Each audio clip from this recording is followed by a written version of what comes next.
It is 5:31. We do have a quorum of the board, so I call the meeting to order. If everybody would please stand for the Pledge of Allegiance. I pledge allegiance to the flag of the United States of America and to the republic for which it stands, one nation, under God, indivisible, with liberty and justice for all. Thank you. Ms. Bosques will read our district mission and vision. Our mission statement: empowering our learning community to live their purpose by honoring values and beliefs for a holistic post-secondary journey. Our vision statement: believe we can succeed, and with pride we will achieve. Thank you. Next item on the agenda is our superintendent's report. Ms. Vega Barrio. President Bullard, Board of Trustees, and Tornillo Learning Community. We are into the third week after we completed our 24-25 school year. So we have concluded our pre-K-8 acceleration academies, and by the end of this week, we should be finishing up with our high school acceleration and end of course retesting. So other than that, we have been busy with getting ready for the 25-20 school year. Tomorrow we will conclude with our leadership summit, and we're continuing to work on registration. So parents, please, we are continuing to call for those of you that have not submitted your registration for your children. We have a big open back to school fair for the 25-26 school year coming up in July. So please make sure that you register your children, because there's going to be a lot of great back to school supplies. But you do have to have a child enrolled in our schools to be able to pick up all of the goodies. So a lot more information will be heading your way as we get closer to our entry date. Other than that, we are really excited that our final high school post-secondary certification and degrees will be held this Friday at Western Tech, and that's going to be it will be at the Don Haskins at 7 p.m. at night. So I know that the whole district and the community will be really happy for all of our kids, as we are. Thank you.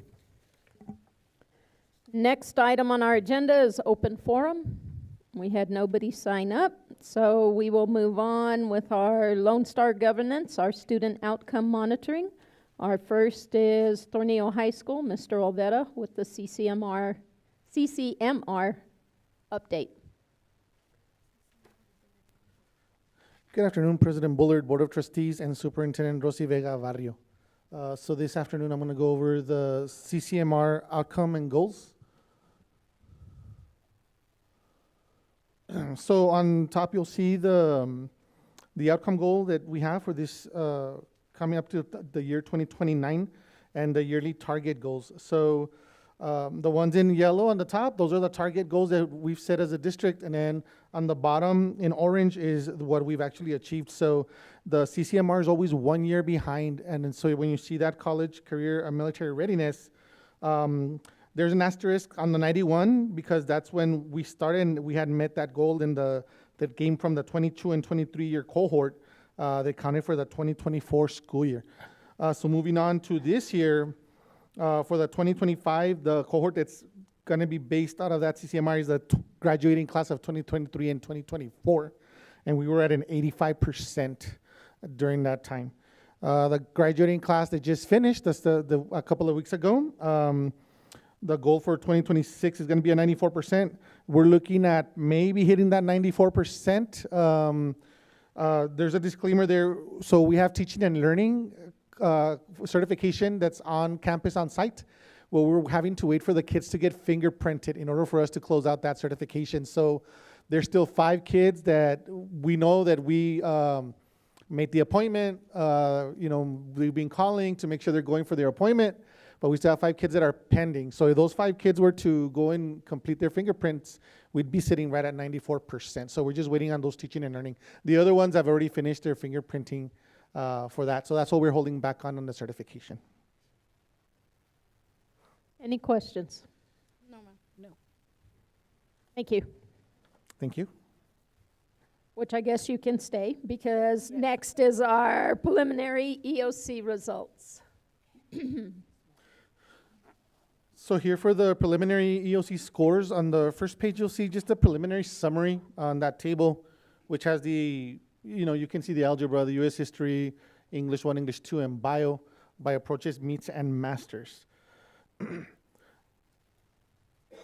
They're listed at the highest order, so Algebra 1, we did better on Algebra 1, and then US history followed, English 1, English 2, and then bio, it's on the bottom for no reason, it's just, that one closed the gap as well. But you can see at the approaches, meets, and masters. I won't spend too much time on this slide because the final slides will show you the comparison between the districts and in the region. On the next slide, you'll see there we go. So there you'll be able to see across the years how we've performed. So looking at, for example, in biology, there was a drop in approaches for this school year. In algebra, we saw gains of up to 8%, and then you see US history, that made a 1% gain. English 1 and English 2 in approaches went down from last year to this year. Going on meets in biology and algebra, you also saw gains in those 2 content areas tested, and in US history. But we saw a decline in the area of English 1 and English 2 compared to last year. And in the masters, that's the area we were always striving and working for. We did meet the 90-60-30 for Algebra 1 and for US history, which were, those are hard to come by, but those were met for those 2 content areas. And when you're looking at meets, algebra tested higher. There was gains in algebra and US history compared to last year's. Otherwise, we didn't make any gains, but no drops in bio, no change in English 2 for this last cohort that tested.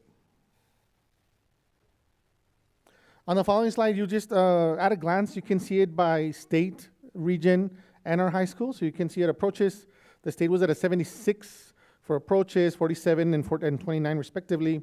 The high school was at 97, 88, and 59. And you look at biology, the state was at 91, 62, 21. We're right there, within a couple of percentage points at 89, 51, and 4. Once again, masters is the level where we're continuing to work at. English 1 and English 2, English 1 at the state was at 67, 52, and 16, and the high school was at 57, 37, and 7. English 2, 72, 57, and 9, and we were at a 63, 45, and 4. And with US history, the state tends to score really high, but we were right there. The state was at 94, 68, and 37. We were at 98, 68, and 36.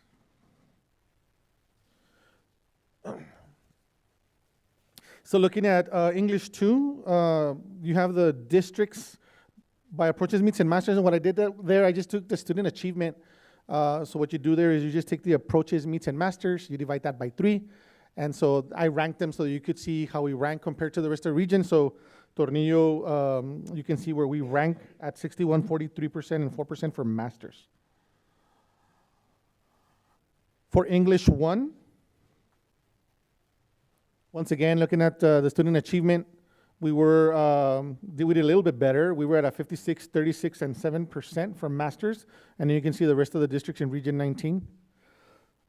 The district at the end hadn't reported any data 2 weeks ago, so we don't have any data for that district that's at the bottom. And moving on to biology. Biology was at 89, 51, and 4, and then you can see the rest of the districts respectively and how we ranked against the rest of the region. US history ranked 3rd in the region, so we were at 98, 16, and 36. So once again, we were top 3 there in the region of 19. And last but not least, Algebra 1. Preliminary data shows that we would be number 1 in Region 19 in the Algebra 1 scores at this time. So at 97, 88, and 59%. Kudos to the team, Ms. Carrillo, the K-8, helping us with an 8th graders. The kids did extremely well. And once again, so far it looks like we're number 1 in the region there. A lot to be proud of. Excellent. Very good. That's what we like.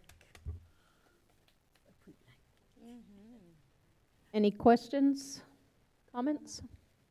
No. Thank you. Thank you. Next item is the pre-K 8 campus preliminary STAR results.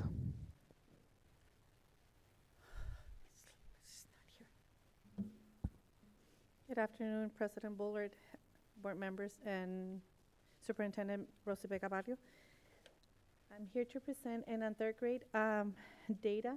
As you could see, there was only 5 students testing in Spanish for the math, and we got a 40% approaches, 20 meets, and 0 in masters. 47 took the math and English, giving us a 72% in approaches, 38 in meets, and masters a 14. The ESLAR, 59, 18 in meets, and 11 in masters, and the ELAR, 92%, 68 meets, and 28 masters. We have a comparison from the year before, from the 2024, with growths on the side. For math Spanish, the growth approaches was 40%, growth meets was 20%. For math, 8%. For approaches, 11 meets and 7% masters. For the ESLAR, we had a 26% growth in approaches, 9 in meets, 4 in masters. For the ELAR, 27 gain in approaches, 23 in meets, and we had a decrease of 2% in math, in the masters. And at the bottom, as you could see, how we ranked compared to the other districts. We were not at the bottom, we were in the middle there compared to the other ones. Okay. Next slide, please. And this one, we still have that comparison, but we also have those yearly target goals. And right now, at the 2025, we were supposed to be at 69, and we are at 56 for the math. Now, for the reading, we are above what we had already projected, which is 60%, and now we are at 75%. That ELAR is doing really good. And our next steps for that, for the math, is we're going to strengthen our PLCs, deepen our lesson internalization, doing blended learning station rotation, after school Saturday and intercession camps, and progress monitoring for the incoming third graders, students for Tier 3 reading and math intervention group. And we're going to start doing their goal setting for those new third graders. Okay. For fourth grade STAR data, we have the STAR. Hold on just a second. Yes. I was kind of having the same question. What is the 56% in red?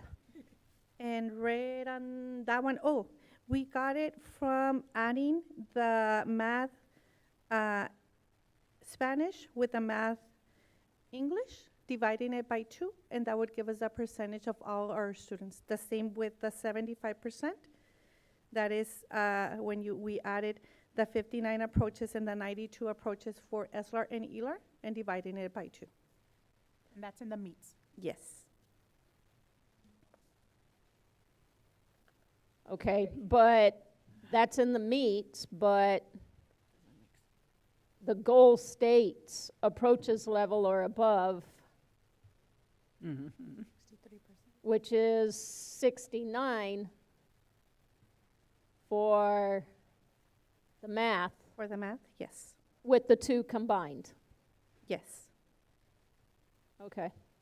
So the yearly target goals are for both Spanish and English. So that's what we had to do here on the site, because as you could see when we do the breakdown on top, we have the math, Spanish, where 5 students took it in Spanish and then 47 in English. No, I understand that, but then something's not right in the other table. Is the 56% is at meets, not at approaches, which is the 69 of the two combined. Because the actual goal states for approaches level or above. If you read the goal, it says approaches level or above. Yeah, what I'm noticing here is that it's incorrect. Our goal was incorrect. approved under the meets. Correct, okay. So it's correct, the yearly target goals. The only thing is that we need to, in this slide, we need to change approaches level or above, because it's supposed to say meets. That's what was adopted. Okay, all right. So what we calculated, it was the approaches actually, not the meets. So is Okay. the 76 right, approaches or higher, is that 75%? Or is it also off with meets For, for the English, the literacy progress measures for 5? We- Like you have this 56 and you have the 75. Is that also for meets or is it for approaches? that is for approaches. We calculated the ones for approaches. However, Ms. Vega is just correcting us that we were supposed to, the measure was approved to read meets instead of approaches. So we need to Change on update those? that, change that to meets, and then rescored it. Okay.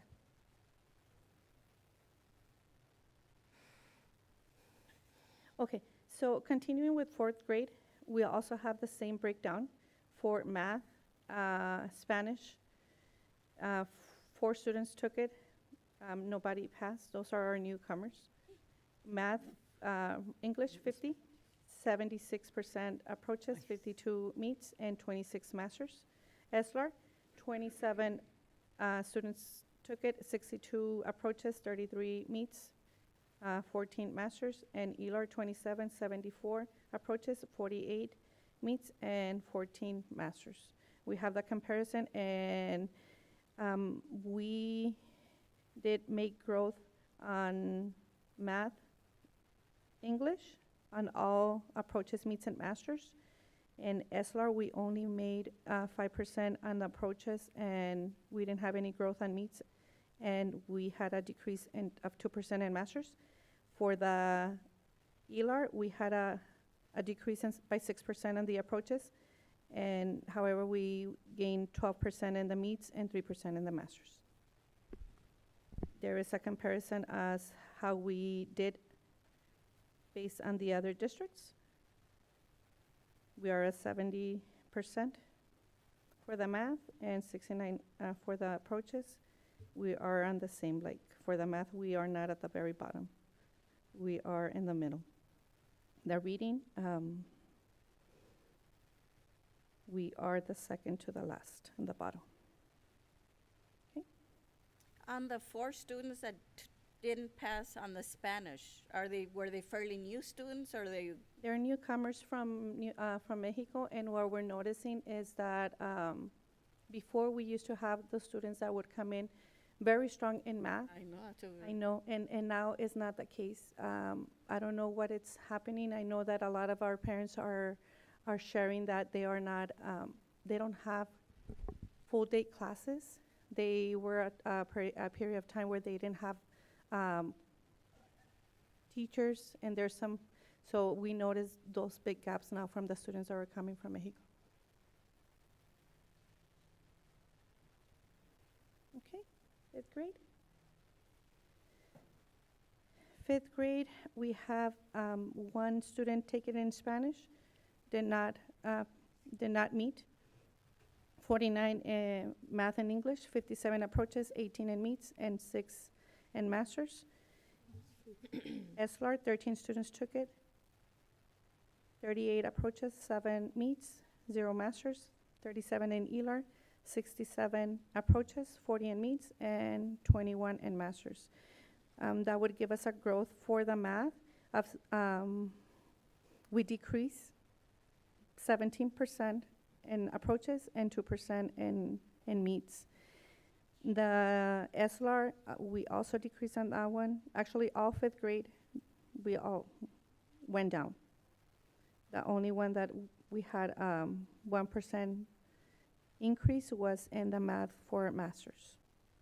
Question, is there a Yes. target or is there something that we've noticed on the fifth graders that's changed from last year's fifth graders to this year's fifth graders?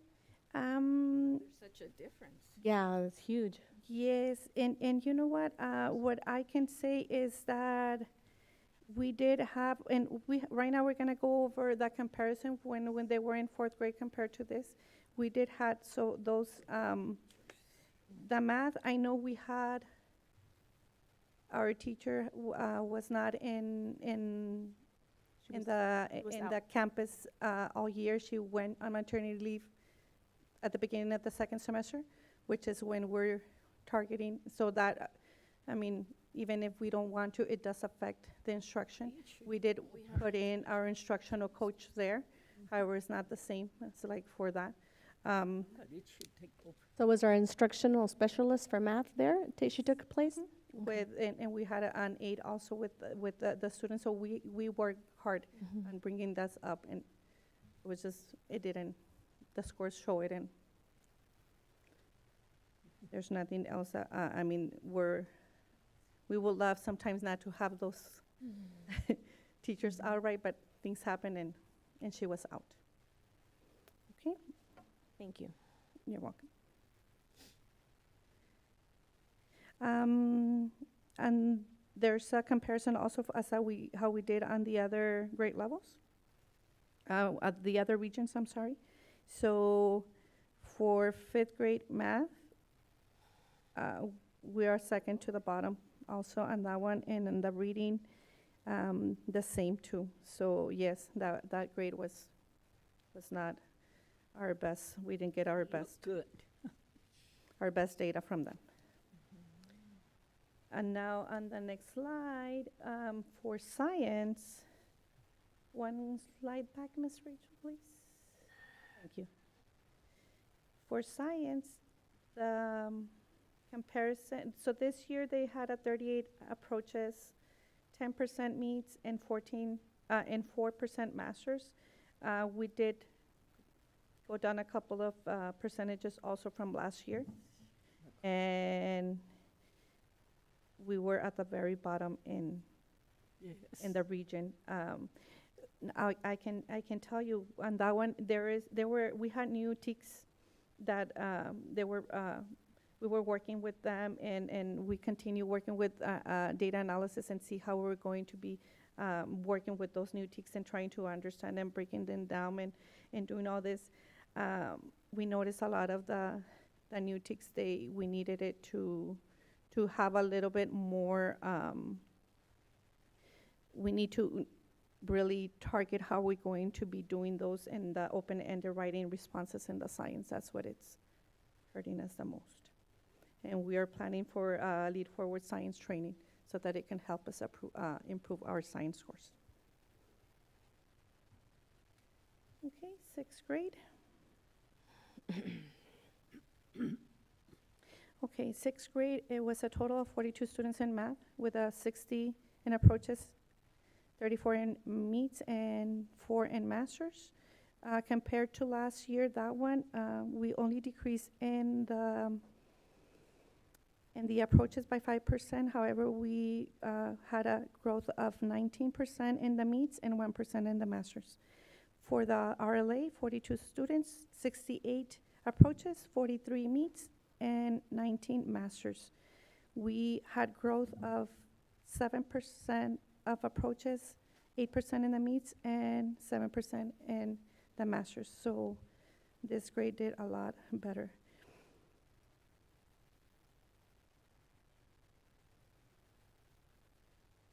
There's also some comparison there to the regions, the other districts.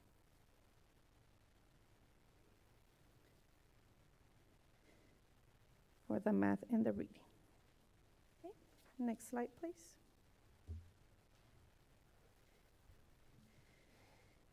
Seventh grade. 49 students tested, 49 approaches, 28 meets, 2% masters. We had a gain of 28% in approaches, 20% in meets, 0 in masters.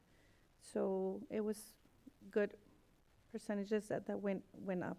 From the RLA, 71 in approaches, 48 in meets, and 22 in masters, giving us a 32% increase on the approaches, 32% meets for the meets, and 18% on the masters.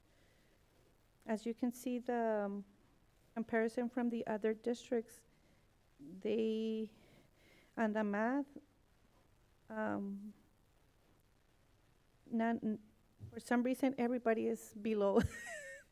The scores as across the Again. region, they're low for the math. For the reading, they're a little bit better. In our district, it is like, there's a lot of districts at 71 approaches, 49 meets, and 22 in the master. So that one, I think it's good with the region. We're doing good. Okay, eighth grade.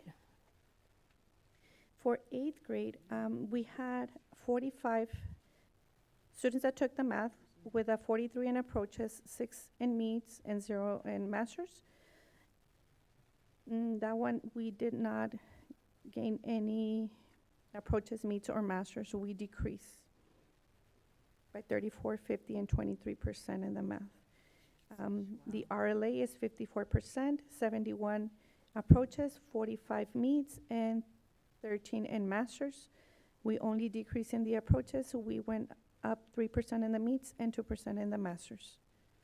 And the algebra, 9 students tested with 100% approaches, 100% meets, and 88 in masters. What is happening in the math? We used to have very good scores, and is it the reading and understanding portion? There's a couple of facts that are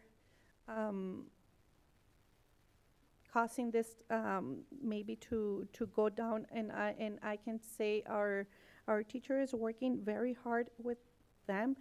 Right now, you're gonna see the comparison from that cohort, how they score in 7th grade and how they're scoring in 8th grade, and they did gain double digits on approaches. For some reason, it was that cohort that it was just slow, and we're working hard. Our teacher and our instructional specialists, we're all working very hard on bringing them up. Because I know they're helped. They work hard all year long, Yes, and then we get this. I know. Sometimes it is frustrating to see our Something's- teachers and something's everybody in not the right. district working very hard, and then when the scores come, we have the scores, yes. But for that one, I can tell you that our next steps are, we're going to be coaching and giving feedback to Amplify Reading and Carnegie Math, and we're still working with the Fundamental 5 training coaching. The math intervention block is going to help them, and the reading intervention block that we already have it in our schedules. Okay. Now for the 8th grade STAR data for science and social studies. Our science this year, the approaches, we had 53%, meets 23, and masters 9%.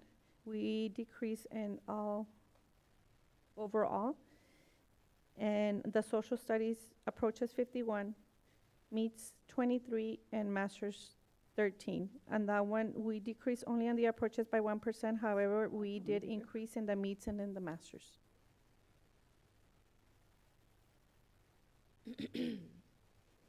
Once again, the science, we have new TEKs. We are working with Ms. Contreras, with our teacher, and we're confident that this year would be, it's going to be a lot better. We're already working on, during this week, on creating the pacing guide and everything, what worked, what didn't work, and what we need to change so that we can improve those scores. What was the big difference from last year to this year, teaching-wise? Teaching-wise, the new standards. Because of the drop. The new standards.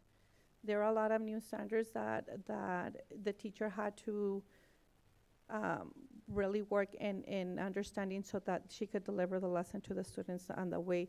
And when you have new standards, we really don't know how they're going to be tested. That's the main thing too. So with new standards in their curriculum, we're just like, we don't know how the state is going to be using, what wording they're going to be using, things like that. So they teach it to their best, stuff like how the standard reads, but as far as like how the state is going to test it, we have no control on that. And it's until this year that we can see, okay, this new standard that we taught last year, it was tested this way, so this is how we need to target it.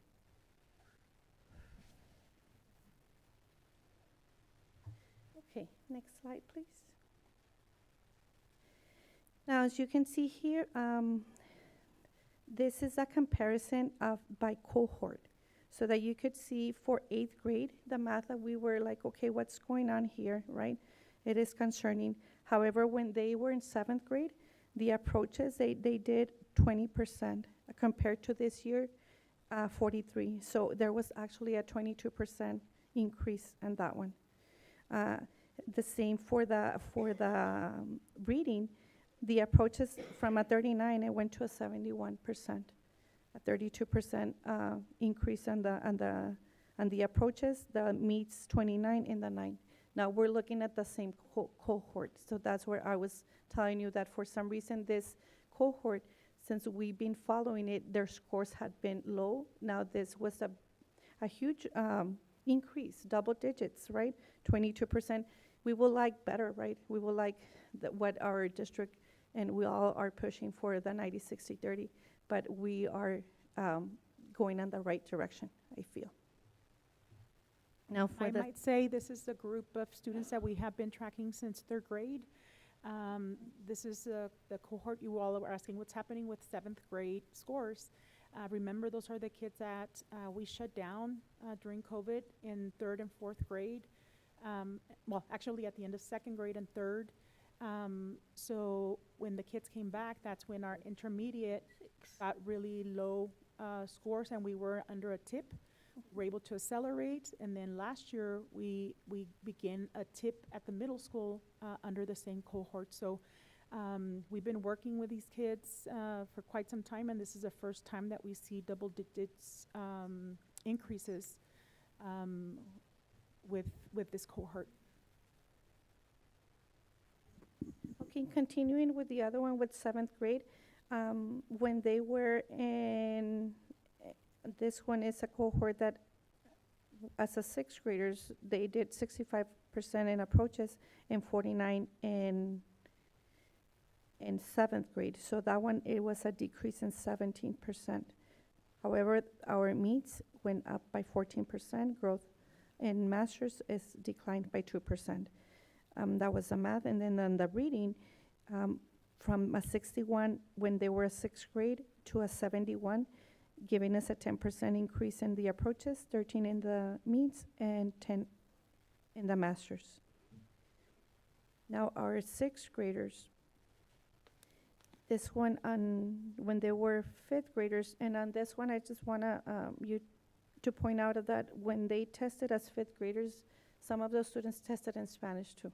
When they go into 6th grade, that's the first time when they test in English, all of them, okay? So when I read the English, that just to keep that in mind, please. The 42 that tested, and 39 tested in when they were in as 5th graders, giving us a 74% in approaches, and when they took it as a 6th graders, we did 60%, giving us a decrease of 13%. The one that increased, it was the meets by 14%, and we had 0 in masters. For the reading, from a 75% when they were in 5th grade, they went to a 68%, giving us a decrease in 7%, decrease in meets for 14%, and masters in 14%.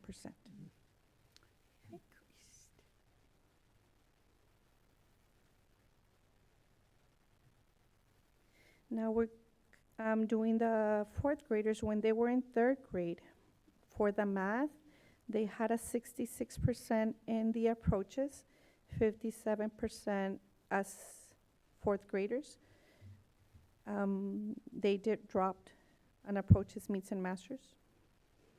The SLR 58 to a 38. Once again, we dropped in approaches, meets, and masters, that cohort. 80% for that ELAR, it went to a 67%, and 12% dropped. We only increased 5% in the meets and 10% in the masters.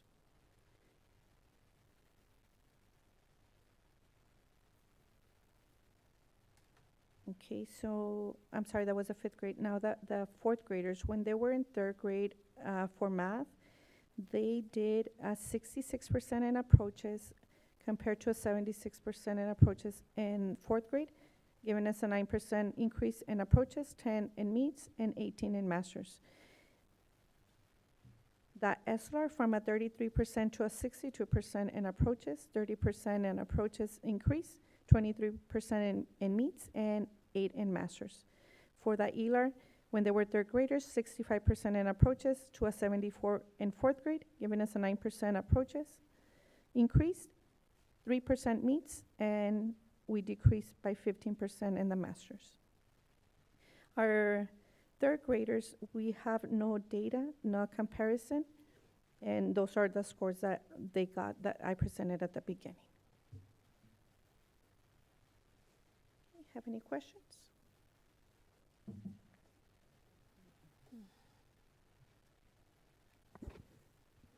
No, but I do want you all to look at your data and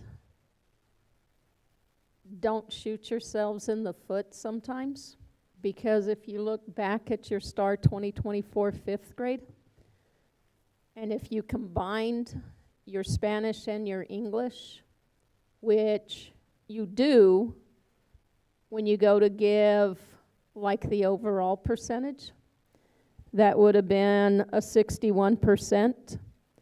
And so down here, when you look at the cohort and you told us that they had dropped, they hadn't.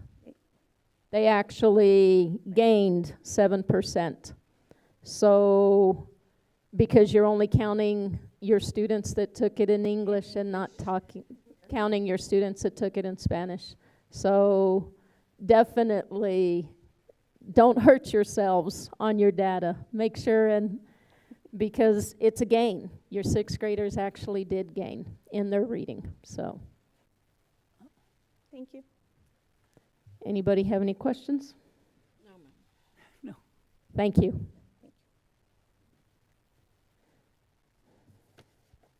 Next item on the agenda is our community engagement. No, our time use tracker. There it is. Sorry, I wrote all over my paper. Our last meeting on May 28th went from 5:30 to 6:59, 89 minutes. 65 on other topics, 24 on student outcomes, so we had a 27%. And just an opportunity to kind of monitor ourselves. Now, next item is community engagement on student outcome goals. All right, we have nobody, so we will move on to our information and reports. Mr. Guerra, for our financial reports, please. Good evening, Board President, members of the Board, and Rosy Vega Barrio. Before you are the financial reports as of May 31. As we're looking, as you recall, in the month of April, we didn't receive any foundation payment. So we had a surplus of money. Now with May hits, we're in deficit for $123,318 in the general fund.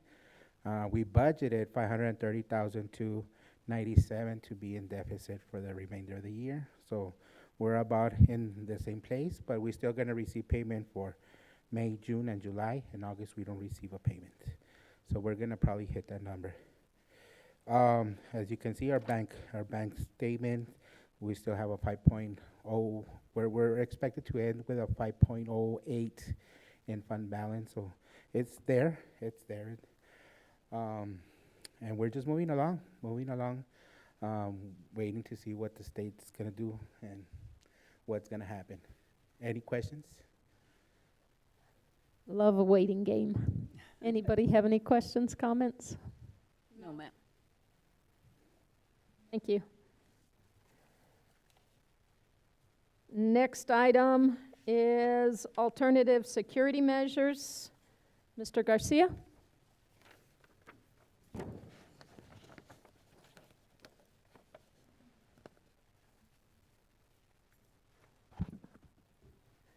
Good evening, President Bullard, members of the board, and Ms. Rosie Vega Barrio.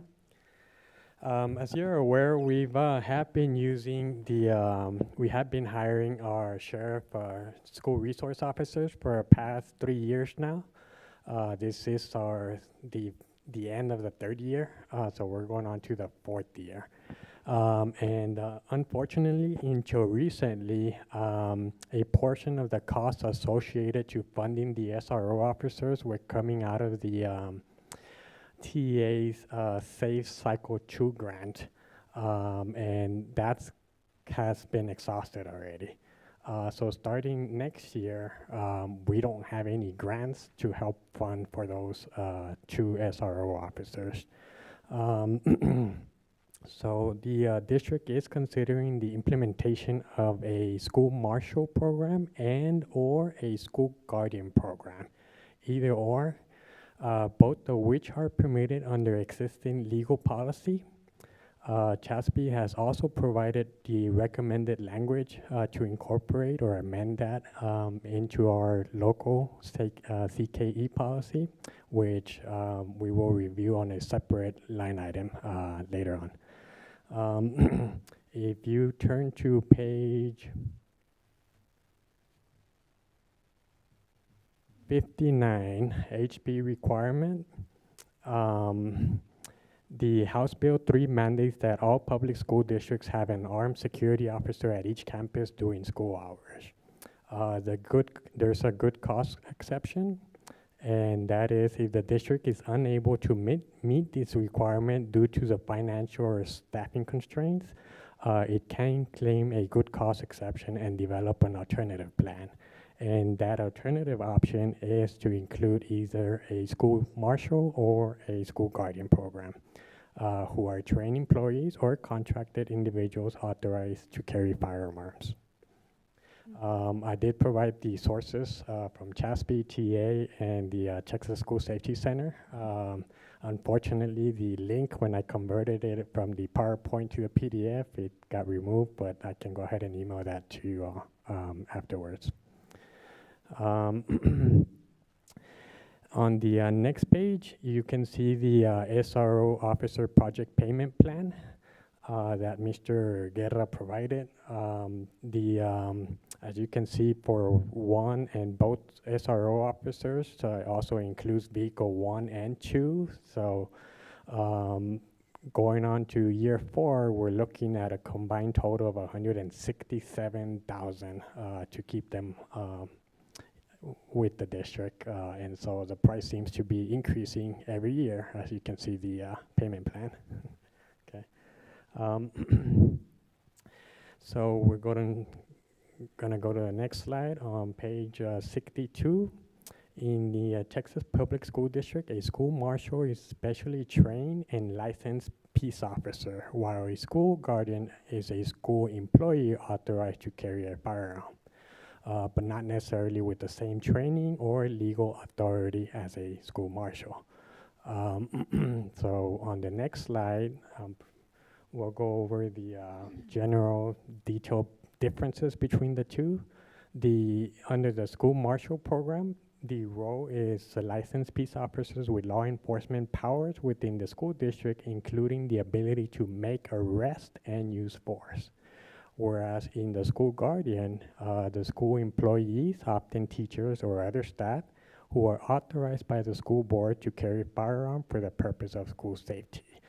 They don't have that same arrest authority. As far as the training, under the school marshal program, it's a more extensive training. It requires at least 80-hour course and other specialized training, as well as a psychological exam. Under the school guardian program, it's a lot less, often around 16 hours, and are not required to have the TCO license, which stands for the Texas Commission on Law Enforcement. So you can see the differences there. Going on to the next slide. The school marshal program, they may exercise all the authority of a peace officer to prevent offenses that are threaten serious bodily injury or death on the school premises, whereas on the school guardian program do not have the same law enforcement powers as a marshal and are generally authorized to use force only to protect themselves or others from immediate danger. As far as the licensing, if you're a school marshal, you are required to have the TCO, the Texas Commission Law Enforcement TCO, and on the other side, you're not required to have that. Going on to the next page, prerequisite under the school marshal program. Question? Go ahead. The difference between the marshal and the guardian, does the marshal, can it be a school employee too? Yes, They have to go through all this? that is correct. Okay. Oh, so they both can, any employee can go through one of the two? That is programs? correct, yes. Thank you. So under the school marshal program, must be a school employee and must have a valid handgun license, and this is the minimum requirement. And under the school guardian, same thing, must be a school employee and must have a valid handgun license. On to the next, the training requirements. Under the school marshal program, 80 hours of training, the psychological evaluation. Under school guardian program, 16 hours of training and a pre-qualification written test. Going on to the next page. So I think we talked about that one.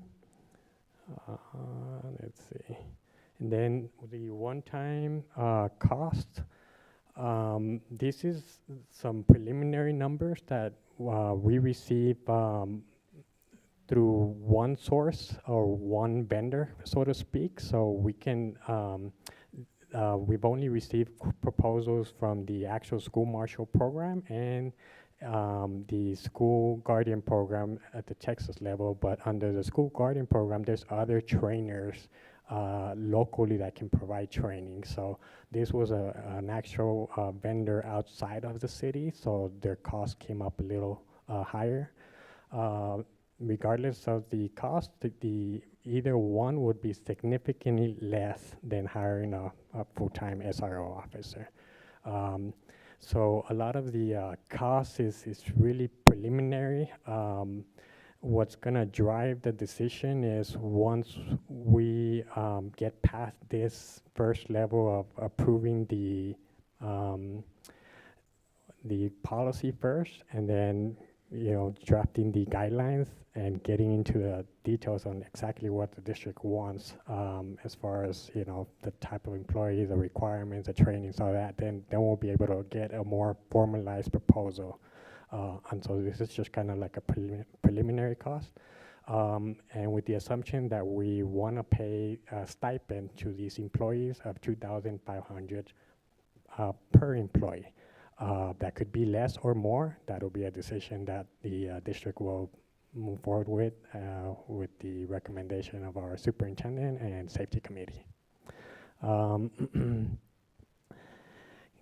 So the next step is to review the legal and local policy, the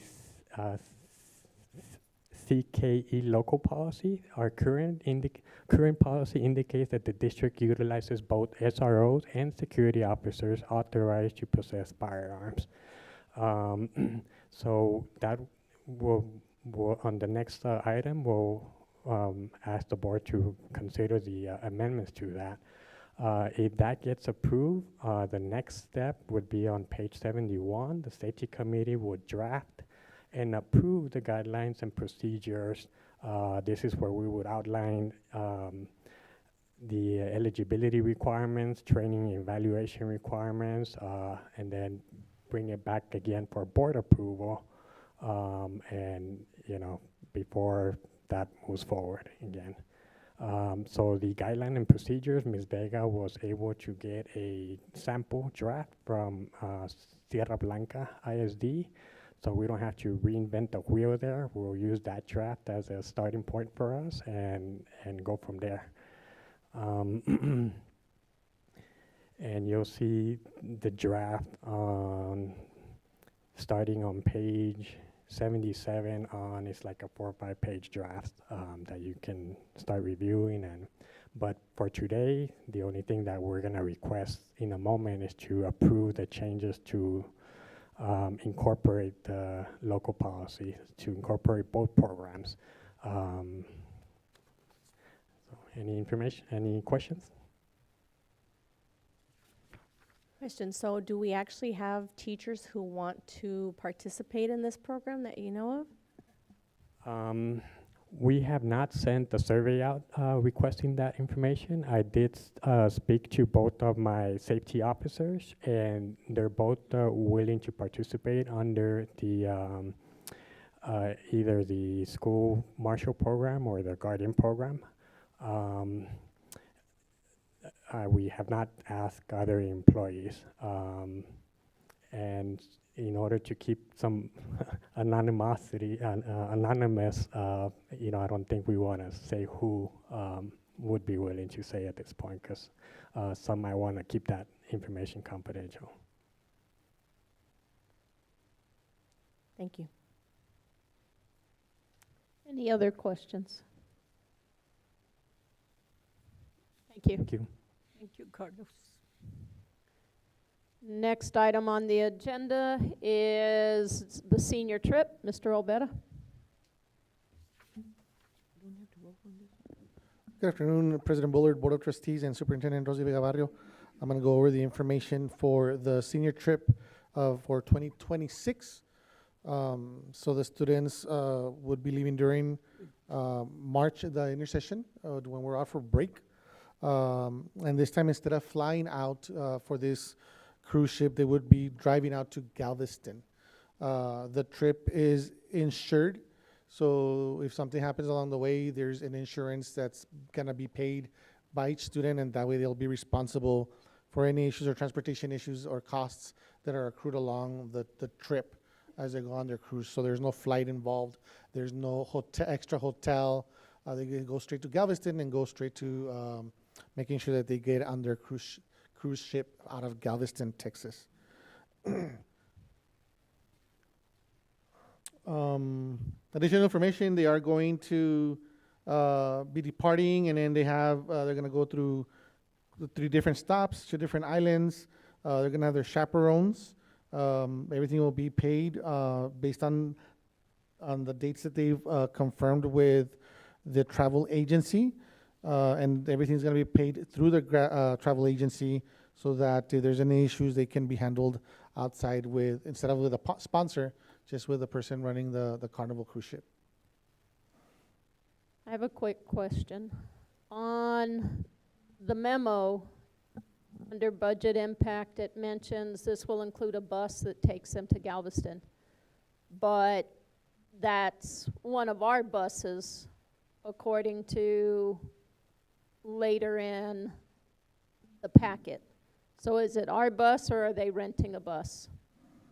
Are they renting our bus? What's the answer there? You know what? I don't have an answer for that. Okay. I don't. Yeah, if you'll just take a look at that, because, yeah, it makes it seem like there's a bus being rented, but then I know I read somewhere in that contract that it mentions that it would be a Tornillo bus. So just take a look at all of that, if you will. I will look into that. Yes, ma'am. Okay, And thank you. coming back.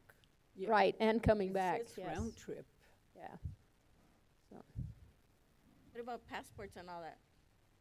Everything will be taken care of? Yes, ma'am. So it's going to be up to every individual. So they're going to have meetings, obviously, with the parents. We haven't had the initial meeting yet with the sponsor and the students.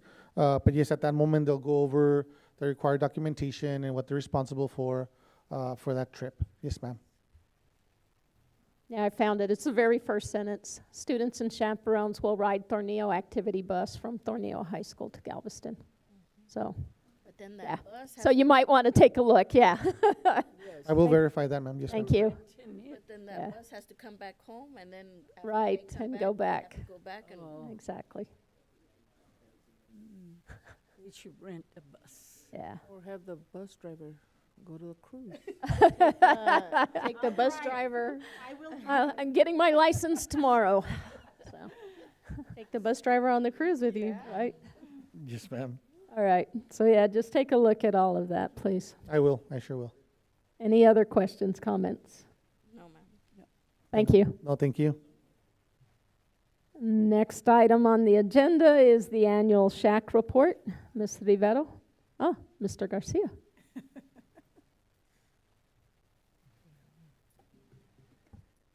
Good evening. Ms. Rivero was unable to make it today, so she asked me to present on her behalf. This is the Texas Education Code mandates the completion of the annual report of the District School Health Advisory Council's activity for the 24-25 school year. So the report is presented to the board to provide information regarding recommendations, modifications, and explanation of the council's activities. So the report is attached on this document. Does anyone have any questions? There's no action needed, just more of informational. Anybody have any questions? No, ma'am. Thank you. Thank you. That's good. Next item is the walk-in cooler project. It says Mr. Garcia also.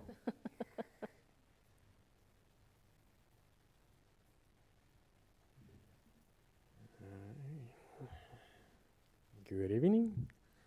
Okay. So our CNS department has raised concerns earlier in the school year that they didn't have enough space in the walk-in cooler at the junior high cafeteria. So we did have them submit a work order for our facilities to get some proposals and to see how much it would cost to expand our walk-in cooler. Fortunately, the district did get a donated unit from Tornillo ISD, a freezer or a walk-in, either or. You can convert that unit to either a walk-in cooler or a freezer. That was, a lot more bigger than what we have now. So the concern on the existing walk-in coolers, they only have one walk-in cooler and the one freezer inside the cafeteria next to the CNS manager's office. And as you can see in the images there,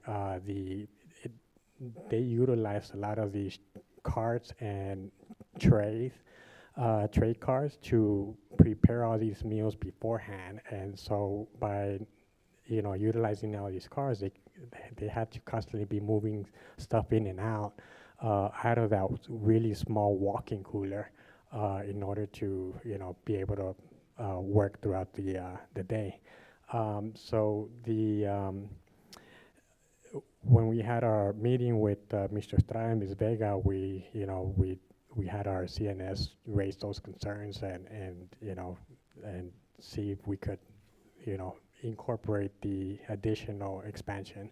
So they did, Mr. Estrada, I believe, offered the alternative step here on the next page. You'll see that the walk-in cooler can be installed, or actually it's going to be a freezer. We're going to be converting the one of the existing freezer into a walk-in cooler so that we have both walk-in coolers inside the building, and the donated unit is going to be converted into a freezer, which is not used as often on a day-to-day basis, but will provide that walk-in cooler capability, that more space needed. And the map, on the picture, it will show how that unit will be installed next to the cafeteria, with the door facing outward, where the cafeteria ladies would need to walk out and grab the items from the freezer whenever it's needed. The initial plan was to break through the wall, but due to compliance concerns, I don't think that project was feasible at this time. So our CNS department will try to work with what we have as best as they can. So does anybody have any questions? I do. I know this is information only, but I would have some concerns. One, there's empty shelf space in those pictures. Just kind of note that. But two, putting a freezer outside when we are also having 109-degree temperatures, I mean, what's going to be the lifespan of that freezer having to work that hard in our wind and weather? And then I also notice it does involve the placing of a new power panel in order to run this. So we're talking about an additional costs there, installing a cage and adding a canopy in order to protect this. So again, I know this is information only, but seems like a whole lot of cost for something that may only last a year, given our wind and sun. But that's just an opinion at the moment. There's not any space in the The walk-in cooler, in the existing walk-in cooler, it's for the extremely freezer, small. there's no space. Inside the building to Inside put the a building? freezer? No, there's not enough space. Mr. Estrada already tried and contacted the contractor to come out and try to give his feedback, and there's just no possible way to fit that in unit, because it's an actual unit that you built, so it's not like you can, it's kind of, what do you call it, Mr. Estrada? It's pre-engineered, so you can't modify it with the space you're at. You have to assemble it the way it was built for the building that it came out of. Okay. So is it cost effective to use one that's donated that can't be modified and have to do all these modifications to put it out there, as opposed to looking at the purchase of one that can be modified and put inside the building that would last longer? Well, this one was donated. I think I'm not sure what a brand new unit would cost. Do you know what the average cost is? A new unit with just the unit itself, not the additional stuff that it would require, is probably about over $50,000. To get one that's modifiable, that you could put inside, and you're looking at what kind of cost to put in the electrical lines, the new panel, build this cage and canopy, and put this freezer outside protected. What kind of cost are you looking at there? Well, when we were thinking of doing the opening on the outside into the building, we were talking about it. We weren't sure. We already have some electrical items in stock from other jobs we've done. The only thing also is that we got to look at the space that we have inside the building. We're limited because they have the outside, I would say like the pineapple, the beans, the corn products, the canned products outside. So we were gonna, the dry goods, if we were to move that out and put a unit there, we would have to modify the inside of the building to accommodate that and relocate that to another area. So is this the cafeteria where the gym turned cafeteria? So did we not foresee the size of this freezer/refrigerator when it was built, that now we need to again invest into it? Donated too. Yes, so that's what I had asked, and Ms. Norma, when we met with the team, she mentioned that because we are now with 3 different programs, right? We're offering 3 different programs aside from the regular program of feeding. We have all these different commodities and different, the fruits and vegetable program, so there's more food coming in. But even if we have less kids? Yeah, we have less kids too, so Well, and I know that was one of the concerns, even in internal discussions among ourselves in cabinet. When we talk about a decrease in several students per classroom, they still prepare the same amount of trays. You're still using the same storage But the seventh space. and eighth graders that were gonna be fed at the high school, will that make a difference? Yeah, when we're preparing the class sets, like if we have pre-K through like the first 3 grade levels go to lunch, you're still preparing the same amount of trays or bags. They prepare everything and put them in bags, serving breakfast or lunch. So it's still the same preparation. It's kind of like on technology terms, if we have 3 or 4 students less per classroom, we still need to maintain that access point or that network switch that's providing the internet. So it's not like we can just take that one unit out because we're still using that space. Does that make sense? So going back to what Ms. Bullard, the question that she had, because that was the same question I had regarding the energy and the longevity of our unit because it's already used. Mr. Estrada, you did mention after I asked that question, you said that that unit that we received was intended also to be used outside? Yes, ma'am. Yes, it can be used outside. That's why we agreed to go ahead and build a shade over it to protect it from the heat. And we had already originally talked to our fence guys to come and put a cage on it to prevent vandalism from breaking into it. So it's insulated and everything. Thought that putting a metal shade over it will protect it and keep it from getting so hot.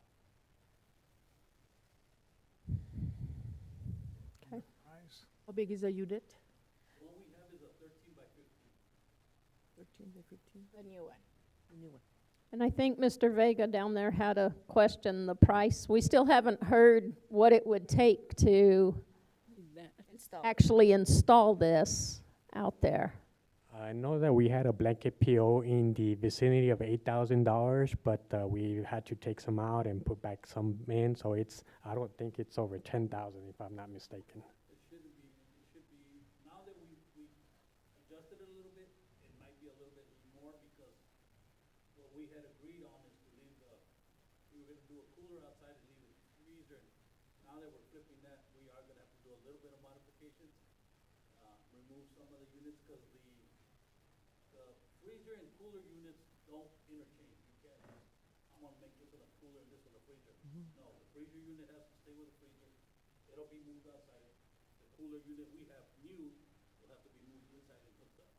So we'll have to modify it a little bit, but it's not gonna be, to be honest, I don't think it'll be over 15,000. Is it in good condition? The walk-in cooler that we got is in very good condition. Yes, ma'am. Okay. We did have one in the junior high when we took that one out, but the floor in that one was very, very bad. That's the reason we need to do that. Any other questions or comments? Sorry. No, ma'am. You have an exact cost of all the modifications or whatever the maintenance, whatever it takes to get it going? Okay. Not yet. Just Okay. Thank you. Thank you. Next item on the agenda is Human Resources Update. Ms. Carroll?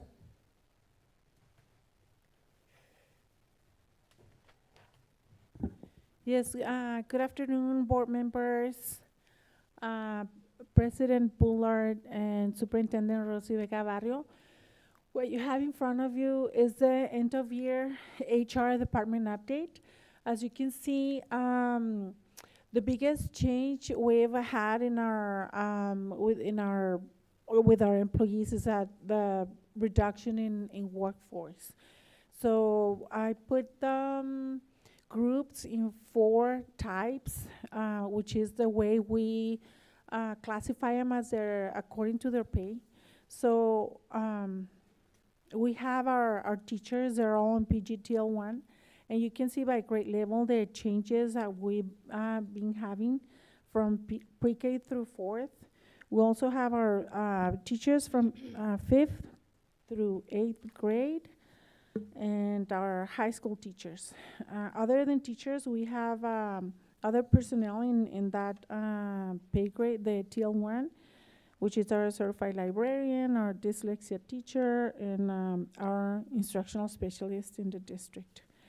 And then on the 100 pay grade, which is the one that covers all the professional employees, you can see there the changes on 100, the changes on the 200 pay grade level. The 200 is our paraprofessionals. And then our 300 pay grade is all of our auxiliary personnel. At the very end, you can see a table with a summary of employees compared from last year from the 24-25 to the 25-26, the coming year. And we've lost about 11 employees. The good news, and I've shared this with you before, and it gives me a great peace of mind, that as of now, we're gonna start the 25-26 school year fully staffed. And that is a true blessing. We lost a few content area teachers, but we were blessed enough to replace them with teachers, high quality and with experienced teachers. So besides that, we're also working on summer projects. We're preparing for the new employee orientation on July 18. Substitute orientation also on July 15. We've been working with a few hires that we have with providing their contracts. Making sure that we collected their letters of reasonable assurance from substitutes. We're finalized our employee duty calendars for school year 25-26. We're always doing this, checking on teacher certifications. We have a few that are almost there to get their certification, or in case they were moved to a new area of certifications, they need to challenge that. We're closely monitor HB2 requirements. As you know, we got news barely last week.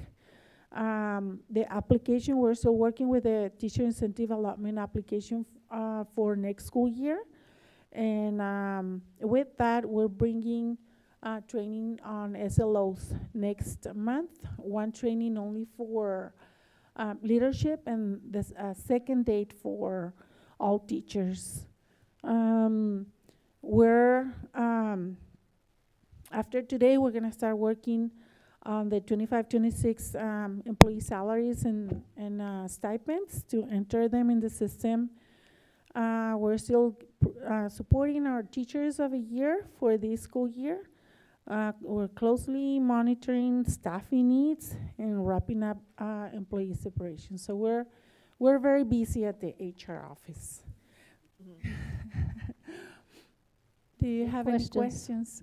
Yes, I have a question on the new employees from the ones that left and the new ones that we got. Are they internal employees, or you hired somebody out? It is a combination of internal and hiring. Actually, for our new employee orientation, we're gonna have six employees that are coming either from outside of a district or internally going into the teaching position. It's a good mix. So out of the 12, we have 6 now added again. Out of the 12 that we lost, but we gained 6. Yes, well, we didn't lose 12 teachers. We No, lost not teachers, 12 I mean positions. employees. Yes. Or you said like, Yes, we, no, we didn't gain 6 out of those 12. Those 12 are, 11 are, we have 11 FTEs, positions, less. completely closed, the 11 that we. Yes, completely closed between professional, auxiliaries, and professional. We're also having 2 retirements that the employees already announced. One of them is retiring at the end of August, and the other one at the end of December. They already announced that. So the one in August, that means that she's still under the umbrella of a TISD employee. Yes. In August, she'll leave? Yes, that would be her last day in her assignment until August. So she signed her letter of reasonable assurance for this school year. She's gonna start the school year as a regular employee, and then on August, she's gonna retire the last day of August, and that is not gonna be replaced.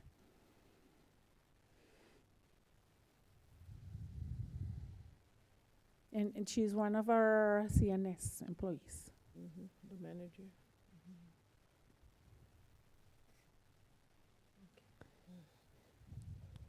Any other questions? Thank you. Thank you so much. Next item on the agenda are board items. Consider approval of revisions to CKE local policy, first reading. Mr. Garcia.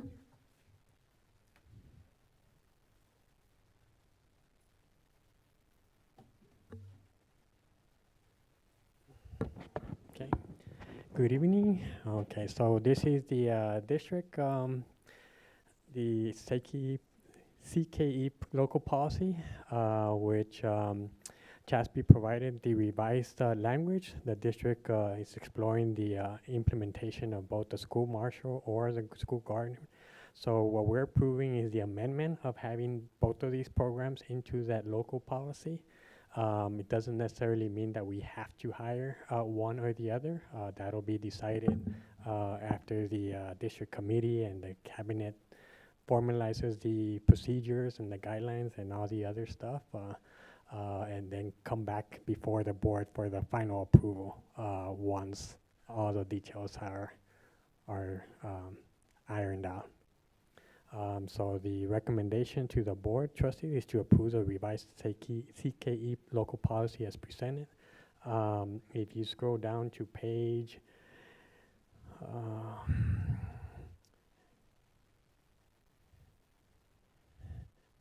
page 124, that's the start of the proposed revision. So that's the current local policy. And if you keep scrolling down to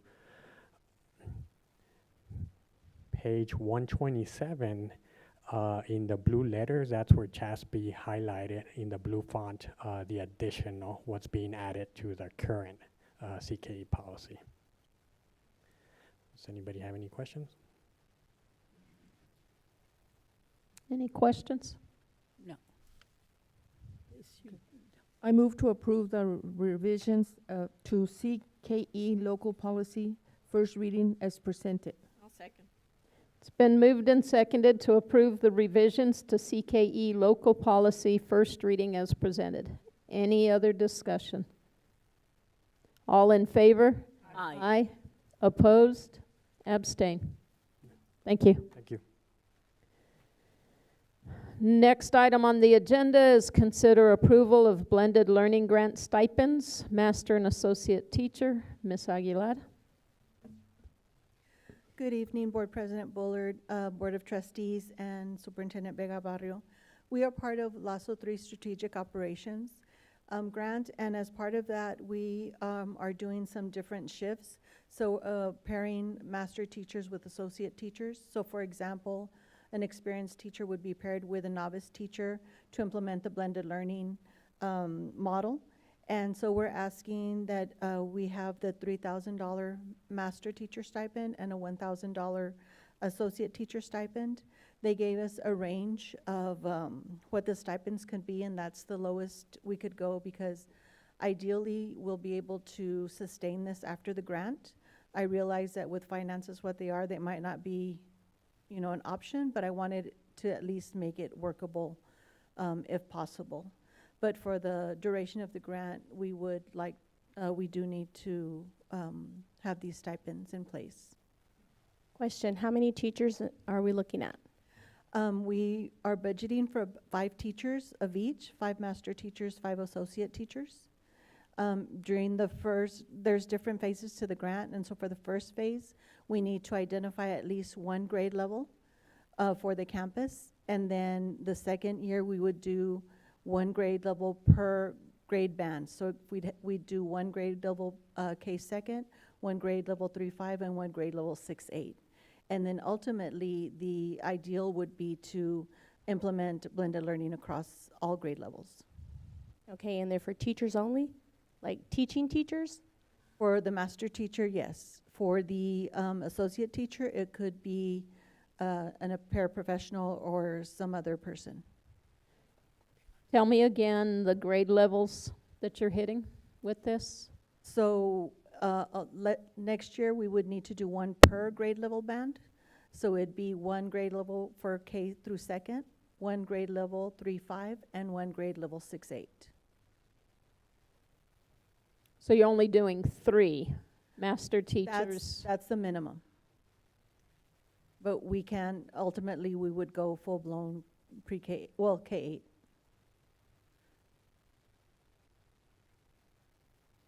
I just want to make sure that it's for teachers, the Yes. teachers that are teaching. Yes. Yes? Yes. But it's only possibility, because your associate teachers, you just stated, might not actually be teachers. By the grant requirements, they don't have to be, but with our staffing, it's going to need to be. We don't have enough aides to put someone in there. It would be a teacher. So for example, we have an experienced teacher and a novice teacher. So we would pair them together, and they would combine classes for, let's say, math, HQIM. And so the master teacher would deliver the lesson. The associate teacher would be there with the class. Once they move into station rotation, then the master teacher would go work with a small group, and then dependent on the needs of the other students, the associate teacher would be there to either support small groups or actually run a small group themselves. But we would have to do at least 3 stations. One would be a small group station with a teacher, a tech station, and then the other one could be either collaborative or independent work, dependent on the needs of the kids. You just said math. Can this not be for language arts? Yes, I said, for Okay. example, math. Okay, just wanting to make sure. Yes, we would. Because our math teachers are already getting a part of this LASSO grant. So, And what about our SPED teachers? Are they in there too? That would be something we need to talk with Ms. Lopez. We're still looking at STAR data and deciding where this is going to be, but definitely SPED teacher could. I think that would be a good idea for you to include your SPED teachers, especially they have a little bit more of a difficult group to deal with. Yet, even though they're not tested, so it's not a testable. So a lot of these that I kept seeing, I haven't seen any SPED teacher come up for TIA or any special grant or anything like that. Okay, yes, ma'am. Maybe looking into something to help our SPED teachers. Yes, because we would want to definitely look at the co-teach model and having both of those teachers deliver instruction and have the small group station rotation. So yes, definitely. Especially since we want to integrate our not- SPED kids as well. Yes, Okay, yes, look into it, please. yes, thank you. So, Ms. Aguilar, so what I understand is you're gonna group 2 classes in? It depends. There's different models. And we're still looking at the staffing and the data. That could be one of the models. Another model is where, like, Ms. Delgado was saying, there could be like the master teacher with a SPED teacher. And so the SPED teacher comes in and they would be the master teacher. And so instead of, just working in that space, like on the sidelines, they would actually be taking a small group working with their kids, with the kids that are, they're there to support.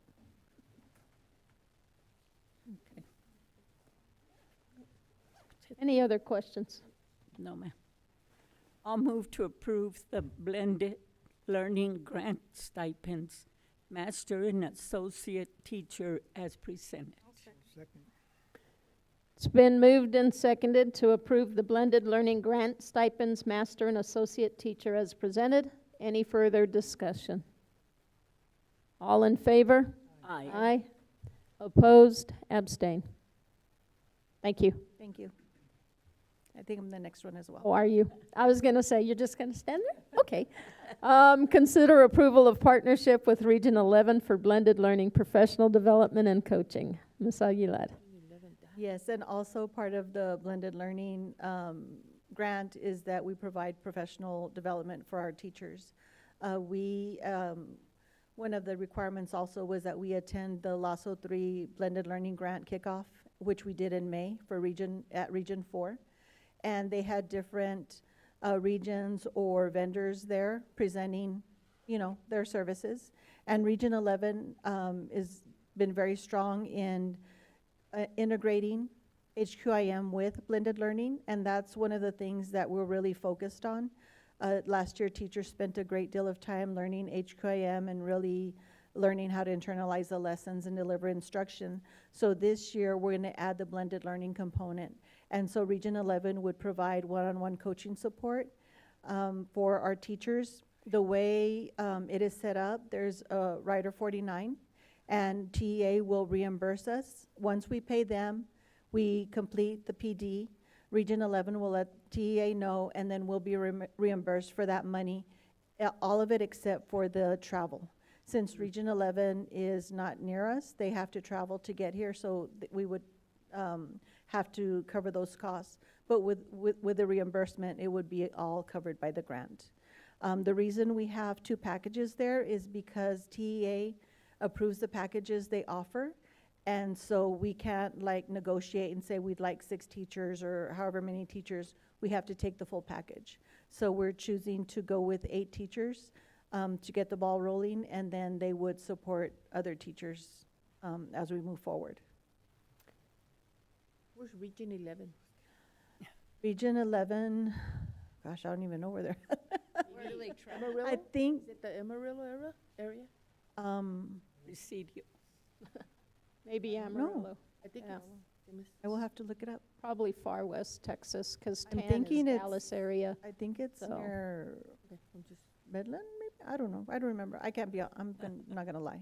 I do not know. Fort Worth. Fort Worth? Okay, Mhm. thank you. Not that far. So Go sorry. ahead. No, go ahead. Okay, so you said 8 teachers? Yes. 8 of our There teachers is- would be yes. attending the training that Region 11 will be bringing over here? Yes. For the blended? It's learning? actually partial PD and then partially coaching. So Region 11 would come and we would do walkthroughs with them, observe the blended learning in action, and then they would get specialized coaching according to their needs with the training, the full training first and then the coaching cycle. But we just talked about only 6 teachers receiving a stipend, but we're going to take 8 teachers and ask them to do this, so those other 2 teachers are going to be left hanging and they have to go through this without being compensated? Well, our teachers are at different levels of the station rotation model. So we have some that have been implementing it for a while. And so they're ready for that next step to go into the master teacher. And we have some teachers who are just starting. So they won't have the same expectations. They'll be going through the blended learning and they are going to implement it, but it won't be at the level of the master and associate teachers yet. They're the ones that will plan to move to that level for next year, or maybe next semester, depending on how quickly they move. We were fortunate that when we went to LASO 3 kickoff, we did take 5 teachers with us. And it's been a hard push at the junior high because of the time constraints with them changing periods. And so now that they've seen it at action, they're really excited. But they had given us some pushback. I mean, they were doing it, but it was still hesitant because it's hard. You know, they're used to being the sage on the stage, and and conducting the instruction, and now they're having to transition and take that, let go of some of that to give the kids more agency and more ownership of their learning. So it's, they're at different levels, so we'll bring them in differently.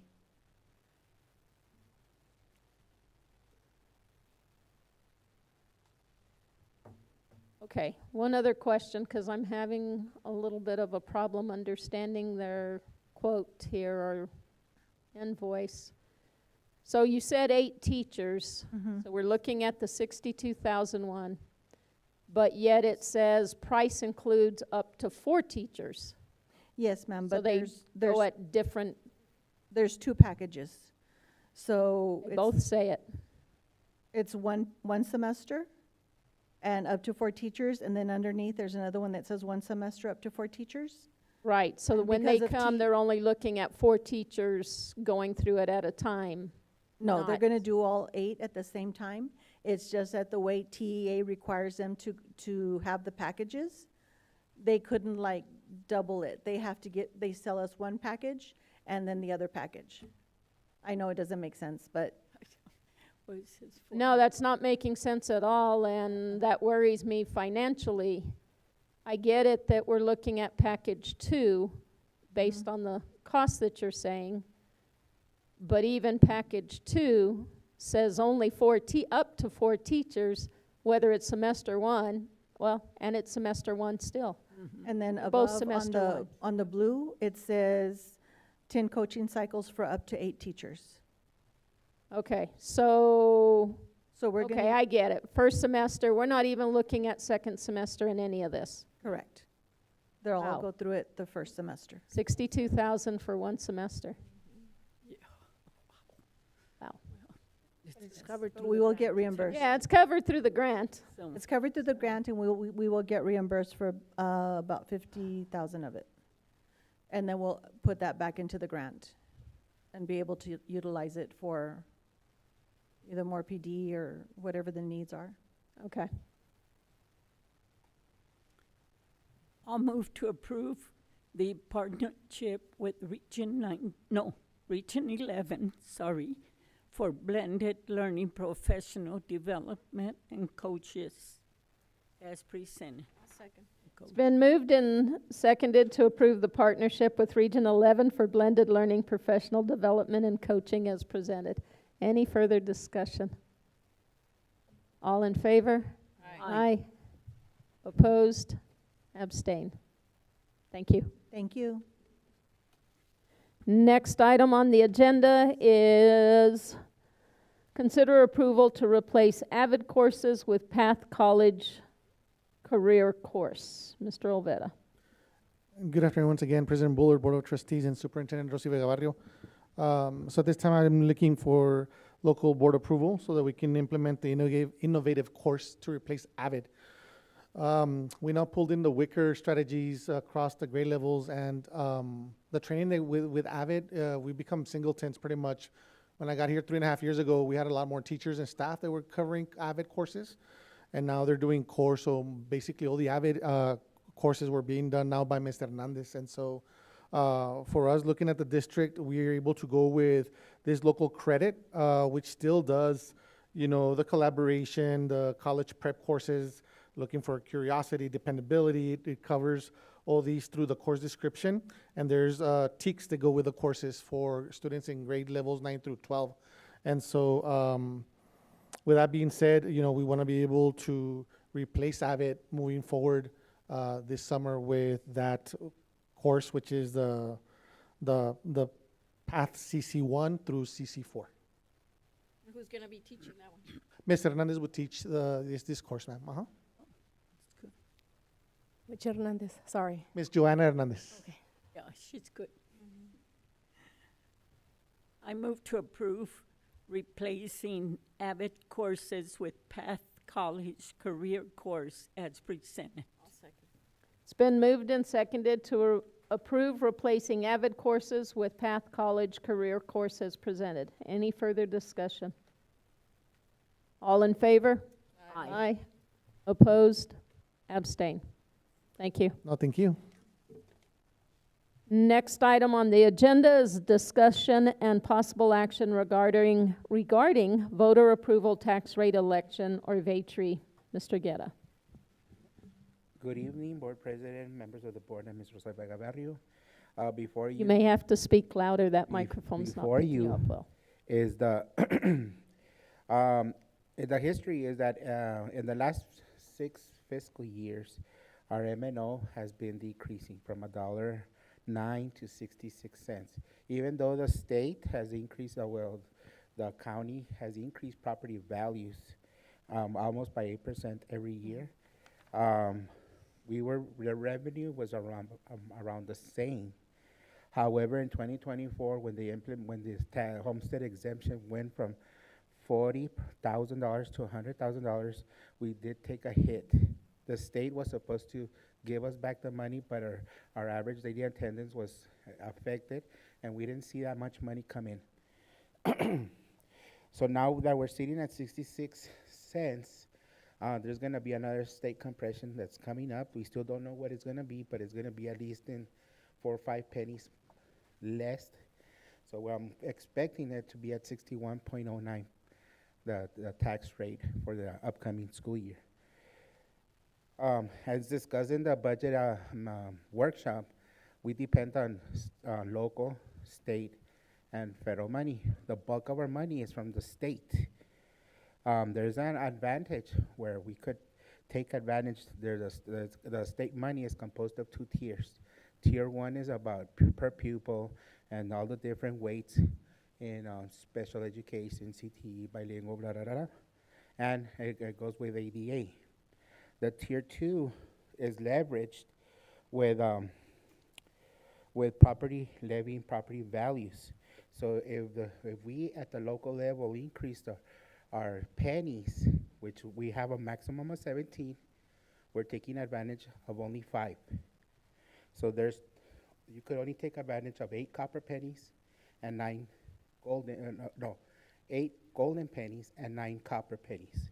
We're already taking advantage of 5 golden pennies, and I'm seeking to take the 3 golden pennies that we're missing and the 9 copper pennies to a total of 17 cents. That's the maximum that we could go. So if we increase the tax rate by 12 cents here, I could leverage some money from the state level to a maximum calculated for the 3 pennies that we would receive from the state, 569,187, and for the 9 pennies we would receive 635,564, to a total of 1.2 million for 4,751. And that's at the max level. We don't have to go to the max level, but we have to order an efficiency audit to determine what those pennies are going to be. And that's what I'm here for administration, to requesting approval to start the VATRE process by ordering an efficiency audit.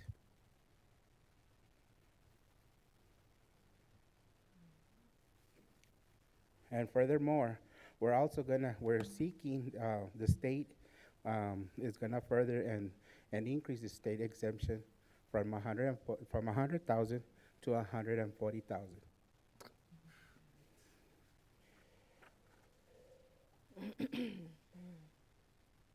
So you're saying you want to raise our tax? Yes, I want to increase the tax rate by 12 cents maximum if need be. We're gonna, but if you look at if you recall, our average home is gonna be in Tornillo area. The average home is gonna be 120,577. Yes, So if the homestead exemption is gonna increase to 140,000, that means that the local taxpayers are not gonna pay any money towards the school district. So it's 150 up. Huh? 150,000 up on the value of the house. The average tax rate is 120. 125.77. The exemption is gonna go up to 140,000. So we don't have that many at 120,000. No. Right now, there's 2,907 properties. 670 have taken advantage of the homestead exemptions. There's still more out there that haven't taken advantage of it that could. There's 300 properties that pay no tax. So we're looking at 33% that are not paying any tax to the school districts.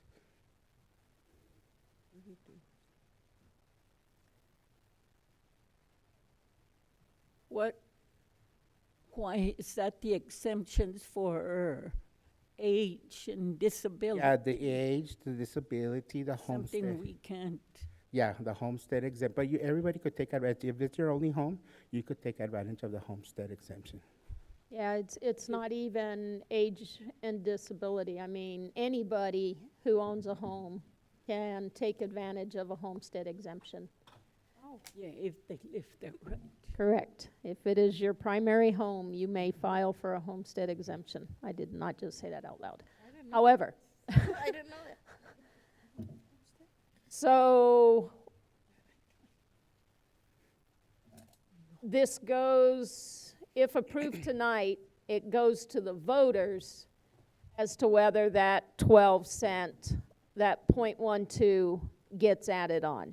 Yes, if we start the process, and the maximum of 12 cents would be added.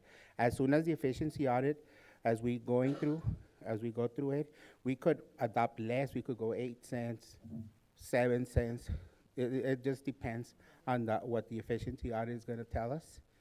But we have to start the process with the efficiency audit. So And it'll go ahead. cost us to get on the voters, I mean, for the voters, it's gonna cost. Yes, once we have a district determination, to- we want to use the tax increase to level off salary increases. As you recall, the state gave salary increase to the teachers, but not to the rest of the non-teaching staff.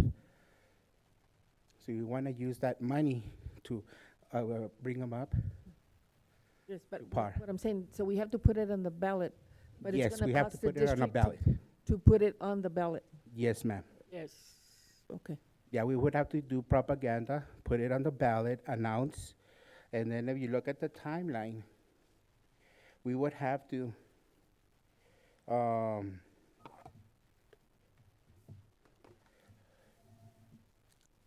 August the 8th, we have to publish a meeting and adopt the budget and adopt the tax rate by August 18th. The timelines move up. And then So when would the voters be voting? the voters would be voting on November 4th. This year. So this raise or this increase would be taken into effect when? That's what we were discussing. We would take it into effect November 4th and retroactive to September 1st.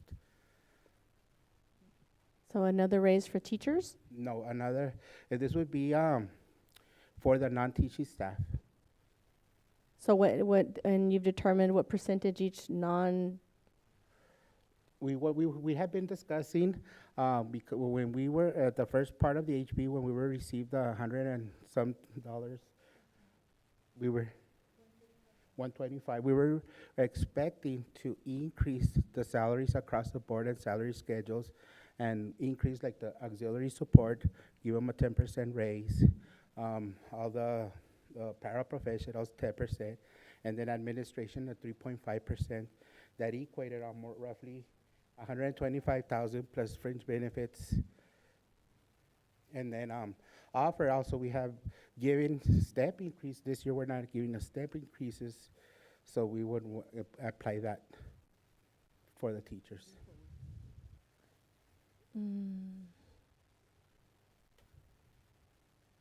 Taxpayer-wise, they really won't see a difference, will they? Yeah, taxpayers the ones that are under homestay will not see the difference. There's a lot of them that I went through the roll, and there's a lot of them that are not paying any tax to the school district. Our 10 top 10 taxpayers is Union Pacific, El Paso Electric, Valley Gin, Verizon, Viasat, Helena, South Plains Implement, Dollar General, Valley Supermarket, Businesses. and Ratchet's George. So those are the ones that are going to be affected. And those are the ones that are our highest taxpayers, yes.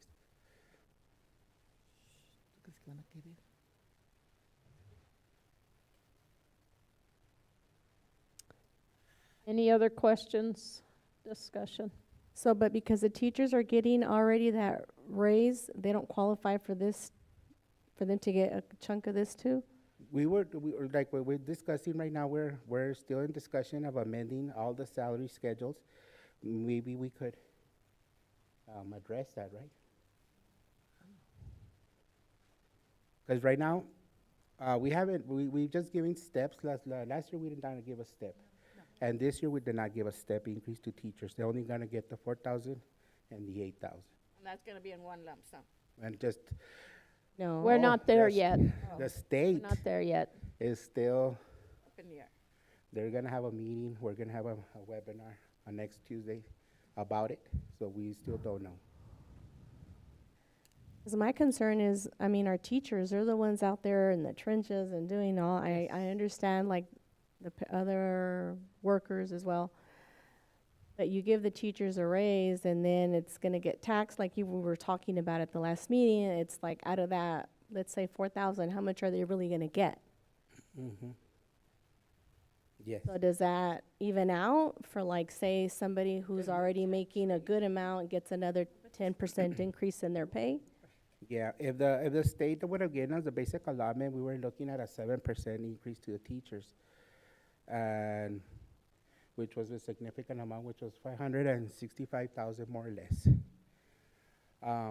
If we could tier it by like a 4% to the teachers, 3% to administration, and like a 10% to the rest of the auxiliary staff, that would be significantly in the range of $500,000. We can't forget also the auxiliary, the cafeteria and. Yes, Yeah, the that's- cafeteria. the That's who it's custodial. more so is. And as It's- we have an aging population, as they start retiring, we don't have a pool of people here within the district, and to bring people from outside is not gonna be, they're not gonna wanna apply here. They're gonna spend $5,000 in gas just to get here every year, right off the bat. So with the, let's say with that $8,000 that teachers are getting this year, the medium pay for a teacher is about 62,000 a year. So 8,000 is more than 10% raise. They're gonna get about 13% raise. If this plan that Mr. Guerra is proposing is successful, then our 300 pay grade, the one that we were talking about, all the auxiliary, which is our CNAs, our custodials, we had mentioned increases of 10, 11% for them. And then our paraprofessional team, 6, 7%, and then the professional team about 3%. So it would be staggered. It's not gonna be like the same increase for everyone. But our teachers are getting, rightfully so, about a 13% pay raise starting in August. Yeah, but remember, we were talking about how it's not really 8,000 that they're getting. After you taxed it twice, or, Yeah. Well, and Yeah, we with the- can't, with the we tax can't increase. help that. Yeah. And it's what our legislators have determined, and they knew that up front as well, that when you get more money, you get taxed on it. And so how you get it back is, that's the plan of what needs to happen.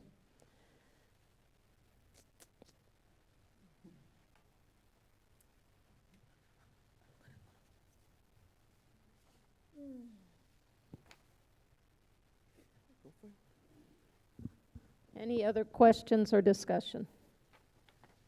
No, ma'am. I move to approve the voter approval tax rate election as presented. I'll second.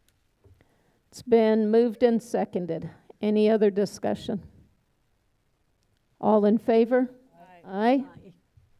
So there's 3? Aye. 4? 5? Opposed?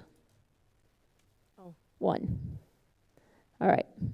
Thank you. Thank you. We'll leave it up to voters and find out. Yes, ma'am, thank you. Thank you. Next item on the agenda is our consent agenda. All items in the consent agenda shall be acted upon by one vote without separate discussion unless a board member requests that an item be withdrawn for individual consideration. Are there any items to be withdrawn? Yes, I would like to check out on the stipends for, Letter J. Look on your agenda real quick. Letter J. Consider approval of stipend chart. oh, over here, or where? Yes. Yes. Letter J. Yes. Okay. Any others? K? Oh, yeah, Letter the- K. K. Okay. Any others? I would also like to ask B, G, and L be pulled for separate discussion. Be what? B, G, as well as L. And K. Yes. So we have So, items B, G, J, K, and L being pulled for separate discussion. Any others? No? All right. Mhm. I move to approve all items except 8B, 8G, 8J, 8K, and 8L on the consent agenda as presented. I second the motion. I have a motion and a second to approve the consent agenda with items 8B, 8G, 8J, 8K, and 8L removed for separate discussion. All in favor? Aye. Opposed? Abstain. Got you, Kika. It was an approve. All right, so let us start with item B. President Bullard, Board of Trustees, consider approval of the data sharing MOU with Region 19. What this is we work with Region 19 specifically with not necessarily the STAR, but or EOC, but more so on the CTE area. So this allows an individual at Region 19, which happens to be their data person, to be able to have access to that data directly from our testing system. And my concern is, and this is why I wanted it pulled, is it should have said just the CTE. I do not believe giving Region 19 blanket coverage of our district's data is wise for a district. I feel that we open ourselves up to more issues with breaches and so forth, that I don't feel that Region 19 needs to have all of our data. We have a data fellow. We have people who can provide them the data needed.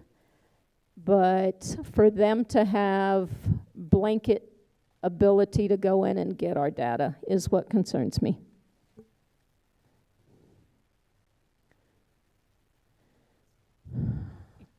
Any other comments, questions, discussion?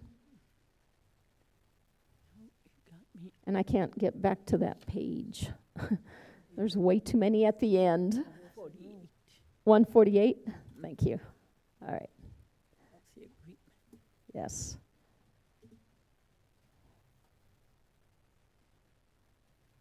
And it also concerns me, I know the memo had said this had been going on since a certain person had been there.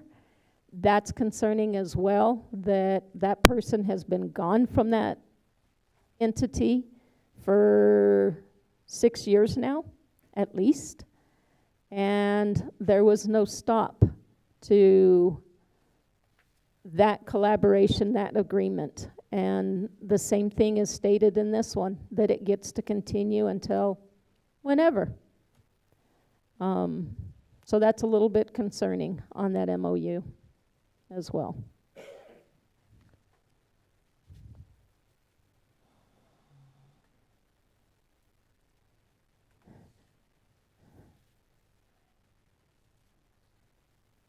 Anything else? Anybody want to make a motion or not? All right. Item 8G.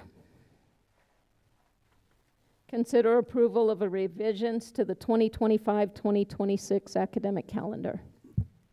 President Bullard, Board of Trustees, so when we brought the 25-26 academic calendar, I failed to notice that the open house at the beginning of the year day, the work day on that Saturday, was actually placed at the end of the year. So we're swapping those 2 days because we need that open house Saturday that we usually have that week before we start school. So that's one. And then the other one is this year we had a great success with the half days that last week, allowing our teachers to be able to conduct the end of the year exit forms and graduation and all of that. So we have plenty of minutes, just like we had this past year, to do those days. You say we had great success with that, but then we also heard how atrocious attendance was those days and the difficulty in bringing kids in on those half days, especially for a week. Yeah, so we looked at attendance as well. The last 3 weeks of May are very similar as far as attendance, especially with high school. Our kids are finishing up and they pretty much figured out they're done for the year. Well, not the 3 weeks, but 2 weeks before we track out. So that's where we get hit yearly.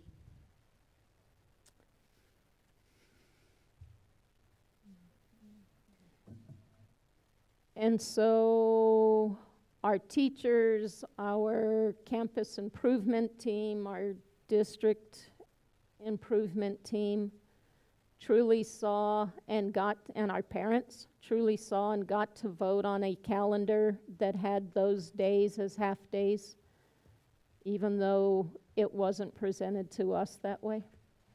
No, so we presented it without that open house day nor those half days. But like I said, we picked it up after the fact. Right. That we You can't add presented another it day. to us but did the campuses, the teachers, the staff, when they did the voting on the calendars, were those half days on that calendar when they were voting between 2 or 3 calendars, as well as parents? Yeah, so the discussion at DAB, Ms. Carroll, was taken before we brought it here today. You want to talk to that? Yeah, the discussion with DAB was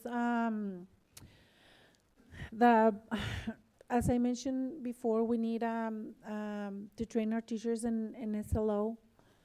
So we need a day of from our teachers during the in-service week, and that Saturday on May the 30th was moved to the in-service week, to the Saturday in the in-service week, so that we wouldn't affect the rest of the academic calendar.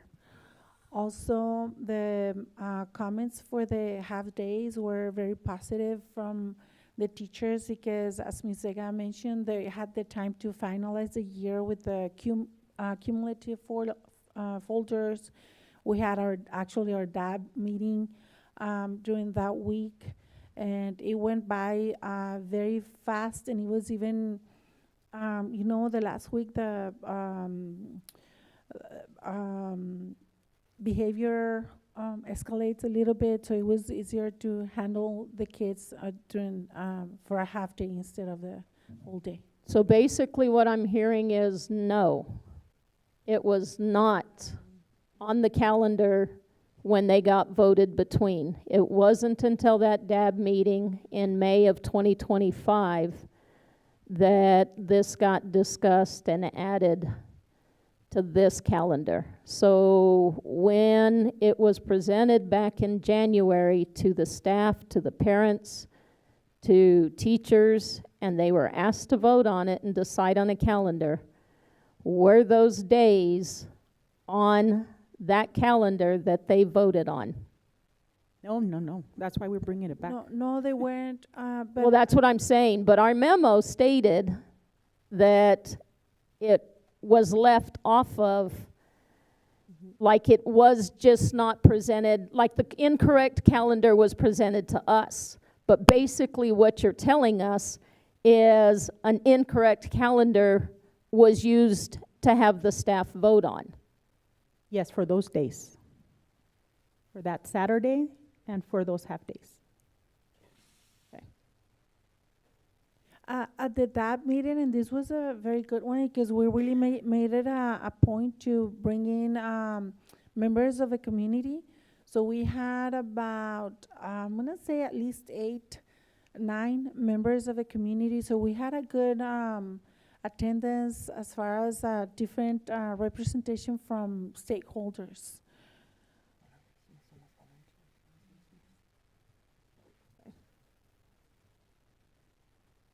Anybody else have any questions, comments? We're just talking about one half day, which is the end of the year. No, No. it would be. It's the last week. 3 days. Last The 20, That's 3 days? The It's the 26th, last 3 days after Memorial 27, Day 28, holiday.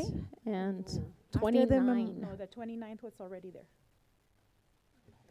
After the Memorial Day holiday, which is a Monday, it would be Tuesday, Wednesday, and Thursday. The same way we had it this school year, yes.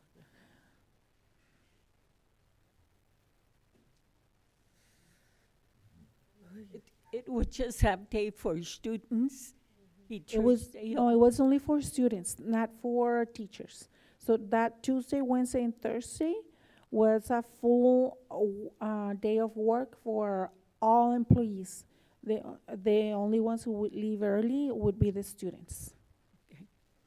And so we're covered with half a day. Yes. It's okay. We're covered with all the instructional minutes in the year. Yes, even with those half days, we complete the instructional minutes of a year. The only day that the teachers are, it's half day for teachers is a Friday. Yes. Yes. Is that Friday? I move to approve the revisions to the 2025-2026 academic calendar as presented. I'll second. It's been moved and seconded to approve the revisions to the 2025-2026 academic calendar as presented. Any further questions or discussion? All in favor? Aye. Opposed? Aye. Thank you. Thank you.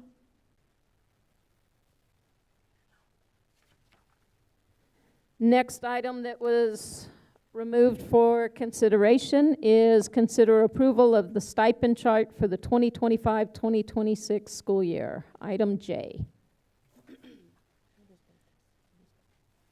Thank you. See, and right now what you're getting is a little booklet as you do every year. That includes a compensation package of 25-26. It includes the teacher salaries, pay structures, and stipends. Hang on, we're trying to get to that page on our screens Yes. as well. J, what page? It used to be really cool when we had pages. Okay, approval I got 'em. stipends. I got it. Okay. 273. Four, yes. Yes. 270. So, if you allow me to go over real quickly the stipends changes. Do you want wanna ask the to wait questions? and let them ask questions? Sure. That may be a quicker method for you. Okay, the reason I asked for this to be discussed, I did too. because I see that, you know, we have very limited coaches out there that, like Ms. Barrio said, that they wear different hats, right? Yes. So I can see that the volleyball head coach will get $4,500, and then he also, for that season, and then he'll coach the boys track team, and he gets another $2,500. But the only place that I see that it's, because those are not year-round sports, right? They're seasonal sports. But I see that tennis is a year-round sport, plus it's boys and girls.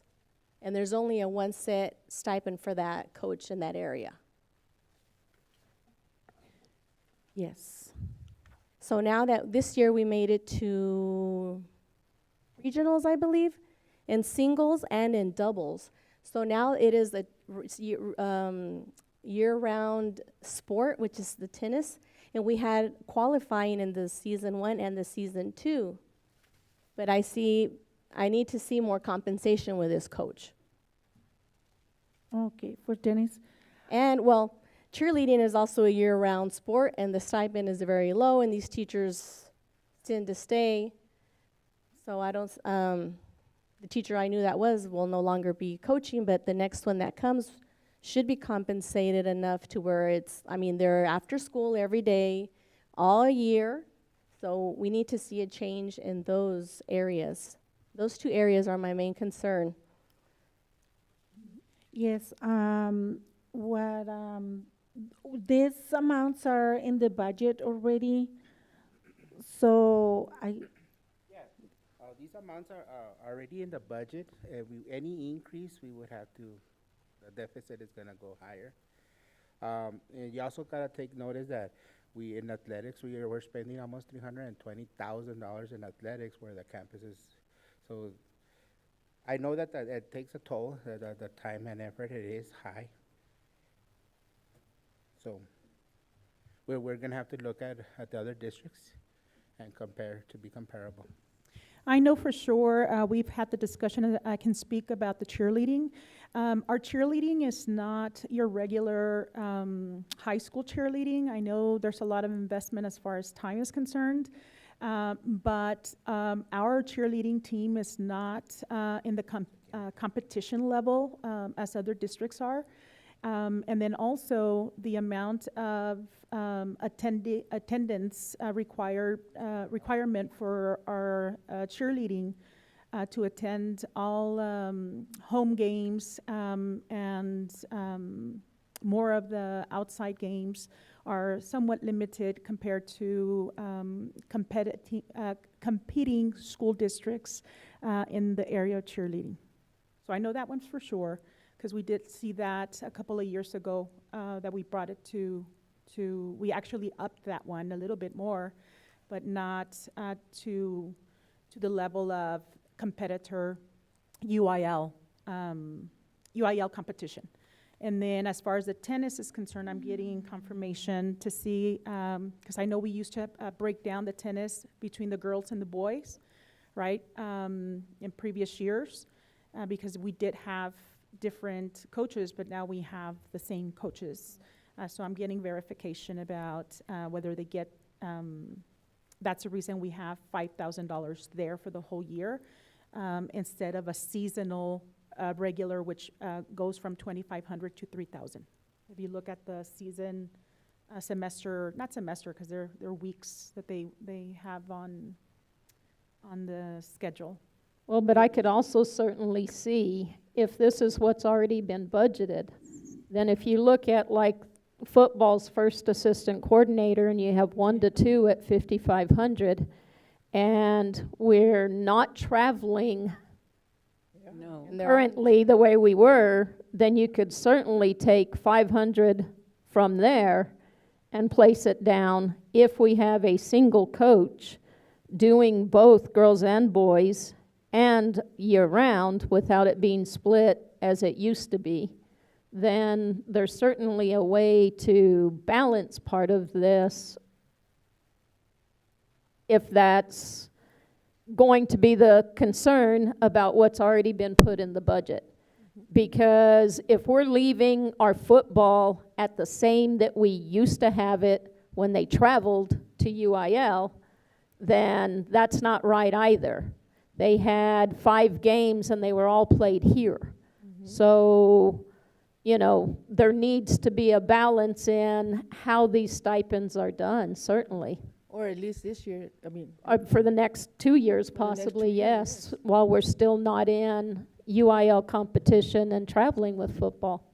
That may be the place to look at that. We can definitely bring the tennis and the football, that item, back. So that way Maybe we the can move forward. AD, didn't we go up 1,500 on the AD? I'm not sure. I thought I saw 7,000 before Yeah, that. no, there was no change on the AD. Was that last year he got 8,500 last year? Yes. The 7,500, yes. Extra days for AD. Yes, there were no change on this page that we're looking at, except number of positions for first assistant coordinator in football from 1 to 2. Okay, what's that, 30 extra days or something like that? That's Yes. another 7,500. When does he do those extra days? Well, by coordinating all these sports on the weekends, after school, during summer, all the practices. That's part of his job. Isn't that what an athletic Yes, director does? they And do. isn't that what the Yes. one above is covering? Yes, that it should be covered under that umbrella, because you cannot separate what he does on weekends and. There's others that do the same with that do the same coaches. thing, because my son's an AD, and he does not get paid no 30 days extra. And he still has to do Saturdays or whenever he has to work. I mean, that's part of the AD position. It's already at $8,500 stipend. Yeah, so certainly we can go back to the drawing board and review the stipends that are of concern. So what I'm getting is that would be the AD stipend, The extra days. the extra days for AD, for athletic director. I'm getting that one. I'm getting the First assistant football? coordinator first assistant coordinator, okay? and the tennis. The tennis, okay? Any other one?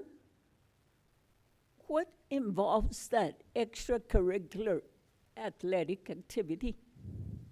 That hourly Those are amount is so low. we pay $7.50 for the non-teachers. Like if you have an aide that's helping with the coordination of a sport, they get paid $7.25 per hour. And they get paid from the beginning, from when they start till the end. How was it determined what that is? Why 7? Why is it determined at $7.25? That's what has been year after year since I started, so. And that's where. Take a look there, too. Yes. No, actually, we called, because we were out of compliance, because we were giving them the actual stipend. So when we called for guidance for under the With TASB. TASB, yes, that is what they had set for our hourly. Was $7.25, so we couldn't go to like $7.75? I mean, cost of inflation, $8. I understand we can't give the stipend. I understand that because of the hourly employee and so forth. But is there not a way to add an increase there as a possibility? Yeah, we've been monitoring the way roughly the aides, they spend roughly around $36,000, which is equivalent to what the stipend would have been at that rate. Okay, Yeah. Because it will be more than a stipend. right. Gotcha. Also add the second for the football assistant coordinator, because, I mean, right there to kind of measure out of what's going to happen with the, First coordinator, sure. Yeah. What would that be, the second assistant coordinator? yes. Yes. Why they need two? Oh, it ends up being 3, possibly.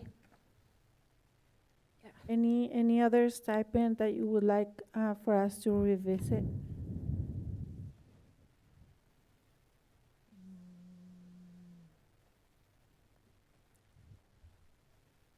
So far, I have the extra days for AD, the extracurricular hourly payment of $7.25 per hour, the stipend for the first assistant coordinator, the second assistant coordinator, a need of a second assistant coordinator, and the tennis stipend.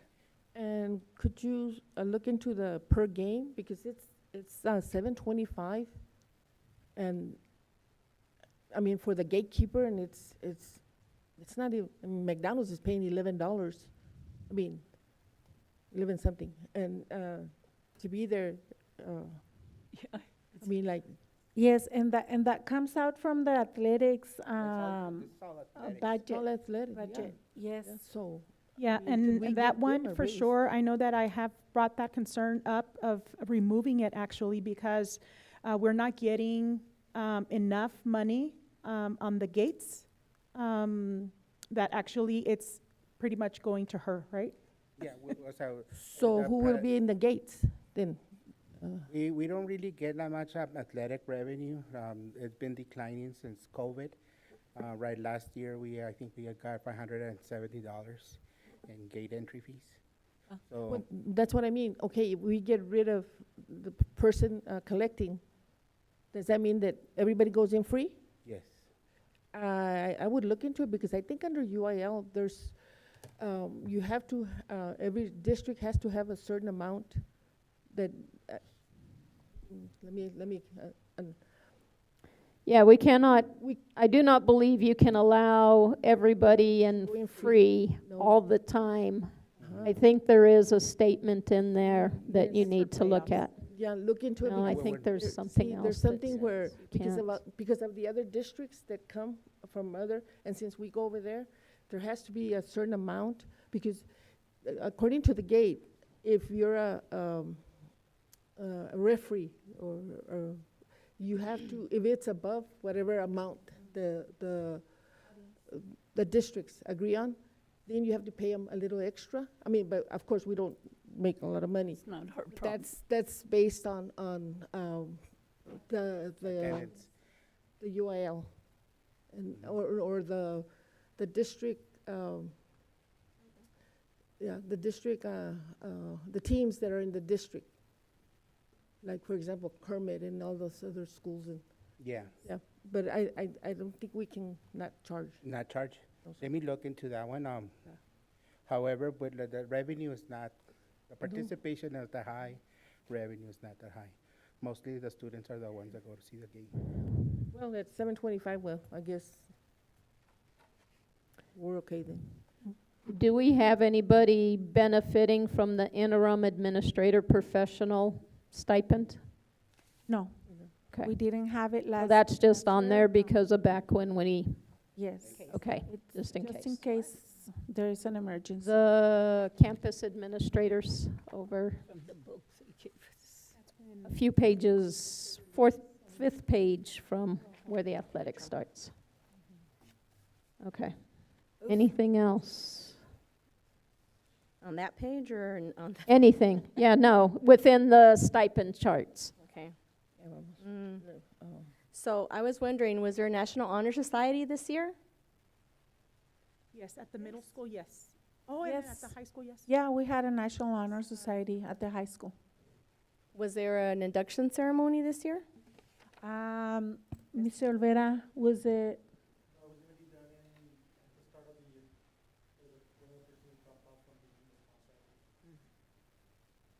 So what happened with that stipend?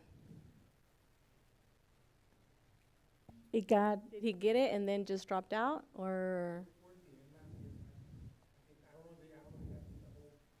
Mhm.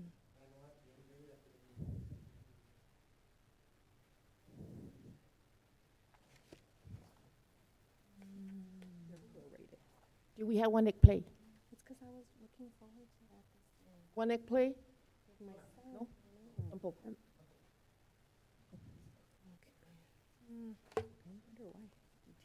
I was going to say, and I kind of remember National Honor Society happened kind of at the beginning of last year as well, as opposed to in spring. So, yeah. At the junior high? No, at the high school, I remember, because I couldn't go. Last year Yeah, it at the was beginning of the, Last year it wasn't at the junior high either. right, yeah, so. Okay, where else? And just one quick question, on the student workers program based funding, is that the tutoring that the high school students get to do? yes, well, it's any kind of student that we might hire during the school year. It could be our own high school students or students that during the summer come to work with us. Yeah, so that's why it's so It's new. open, and so, yes, it depends on the agreement that we had with the nonprofit that might bring them. Yes. What is meant by district staff development to include reading and math academies? We give them a stipend if they go to a staff development that takes 3 hours? When it happens, when they're on a non-duty day, let's say on Saturday, Gotcha. during the Okay. summer. That that the district has chosen for them to attend to, Yes. not that they got Yes, to. ma'am, Okay, yes. all right.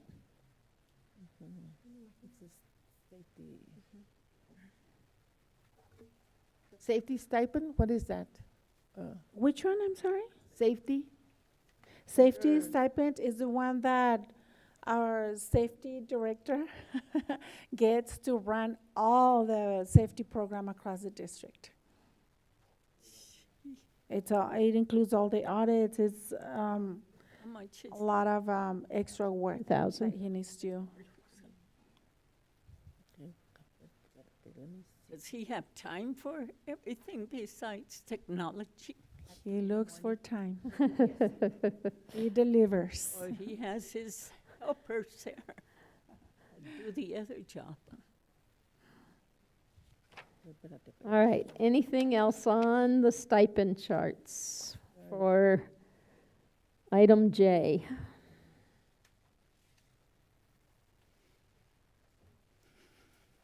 Okay.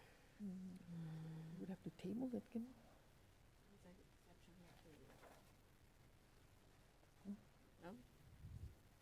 Motion or no?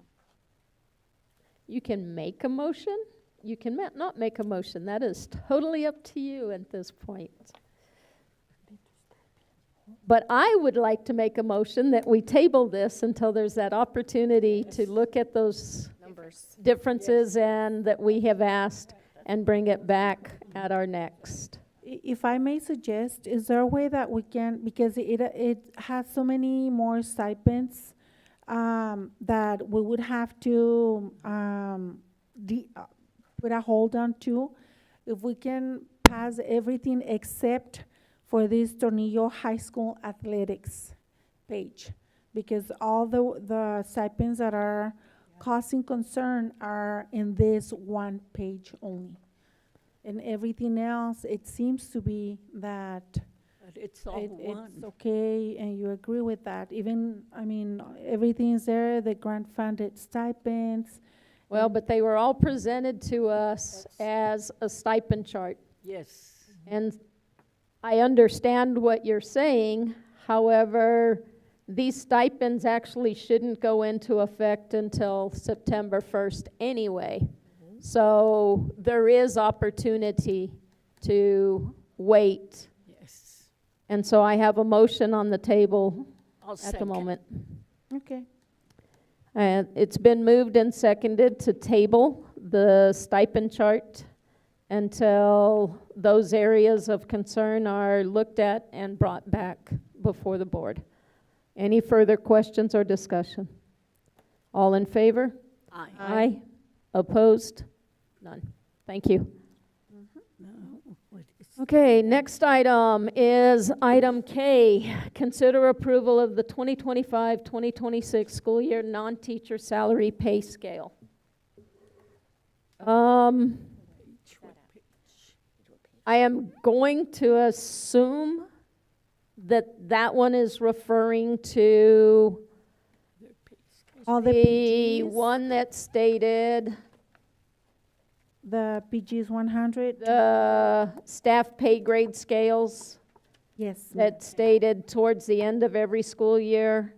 And the following changes for the new school year are as follows, and it's moving certain positions into different pay grades. Yes. Okay. Okay, these. I have a couple of different questions. For that item, in your booklet, there is an extra page added that has a comparison of those three positions with other districts, similar districts in our region.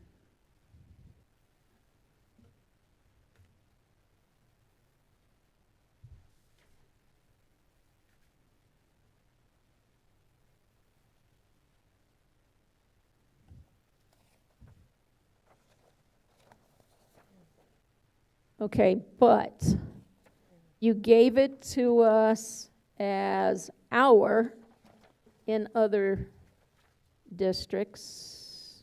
Okay, there it is in ours too.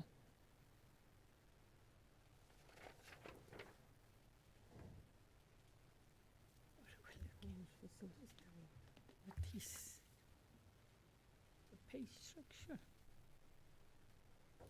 Okay, so let me go back to my question, because when you look at the memo, there's a couple of things that concerned me about the memo to begin with. Okay. Because you actually start to talk about HB2 and the lump sum payment. This is where that came from a while ago. Tornillo ISD recommendation is to maintain the pay grade scales intact and provide extra income in the form of a lump sum. So it seems like part of that paragraph shouldn't actually be in with this group. And so I'm a little bit concerned about jumping. Yes, what I was trying to say in this paragraph is that all the pay grades are remaining intact. The 25-26 pay grades are remaining exactly the same as they are this school year, the 24-25. And what is trying to provide an extra income for the school year, it would be distributed in a form of a lump sum, not on the base salary. But that's for teachers. No, because here is the pay grade scales do not include teachers. It's all the professional, paraprofessional, and auxiliary. Okay, so what you're saying in that paragraph is you want to leave the pay grade scales the way they are. Yes. However, the memo for the teachers mentions amending the salary schedule, but we'll get there in a minute. Yes. So you want to keep the pay grade scales the way they are, Yes. but then move these people into a different pay grade and give them the difference in the form of a lump sum? No. Well, No. then where in the world are we giving them a lump sum, extra income and a lump sum. The Because lump sum- nothing here says we're about to give them a stipend or a lump sum, retention bonus, let's call it what it is. So I guess I'm still confused. I mean, there was too much in that paragraph for me to Yes. process. Yeah, the lump sum is for everybody that is not getting a pay raise from the state. And, Okay, but we still have not seen what that lump sum is. and So you're saying that that is going to happen without us No, having gone to a, no, and that's why there is no amount in the lump sum, because it really hasn't been approved. When we did the budget workshop, I had proposed to providing a $2,000 lump sum payment or retention payment to all the non-teaching staff in order to not change their salary schedules and keep them remain competitive amongst the other regions, okay. Which is your non-teaching staff? which is the paraprofessionals. Like, but it is not our, I'm sorry, It's not the teachers. the what, I'm sorry? The teachers are not gonna get a lump sum. They're already getting their stipend. Or But their, what, so does this include the ones that are already getting grants, like our? No. Your instructional, I'm sorry. yeah, no, I found you finally. Yes. Your instructional Yeah, coaches it's gonna be the and, the instructional coaches are not part of the 4,000 and the 8,000. The nurses are not part of that. The counselors are not part of that. So those will get the $2,000 lump sum. yeah, but if they're already, Already I see getting- where Ms. Delgado's going with this. If they're already getting, The tax that we're trying to get passed, the Uh, taxes from the pennies. right, they're already receiving money through that grant in additional stipend above their salary, then why would we include them in that group is, I believe, where the question is. Well, the voucher, right? The That's what, the No, voucher. no, it has nothing to do with that. It has to do Additional with that you Lasso requested. 3 and the fact that that group of people are, through the Strong Foundation, as well as through the Stronger Connections, Yeah, as- those, and the blended learning, some of those are teachers, but not all of those are teachers. yeah, and those stipends from those grants are completely separate from this compensation. Yes, they are. And so that's They're- why the question is so there, why they're- would we also add local compensation on top of it? Those stipends, they work extra hours, they document the extra time that they put to have those grants get going in the district. Those grants are separate, and they're above and beyond what we are mentioning here. Like the lump sum for the $2,000, that would be for its plan for every employee that is not getting a raise by the state, either the 4,000 or the 8,000. Anybody else, everybody else that is not getting the 4,000 or 8,000 is eligible to get the 2,000 lump sum. The grants, the stipends from the grants, it's additional. It's not included. No, we understand that, but that wasn't, the question is still there. So, all right, so back to the question of truly about K. So these 1, 2, 3, 4, no, 3 positions, you're asking to move a pay grade. Yes. What does the 237 calendar being reduced to a 234 calendar, how does that affect this? There is two reasons for that. 237 days of work has been very difficult to schedule in in the year. We have our 237 employees, custodians, let's say, working the Monday of Thanksgiving week, or the Monday when everybody's gone to celebrate winter break, and they have that day in their schedule. It's so many days that they need to crunch into the year, that those awkward days have to be included. So that is one reason for us to suggesting getting rid of 3 days. And the other reason is to eventually, over the years, save some monies to the district. We have about 50 employees in this, about 25 employees in this category. So that we would ease up their workload by not working those days when nobody else is here, and in the long run, get the district to get some savings, because now we're not gonna pay in the 237 days, we're only paying for 234 days.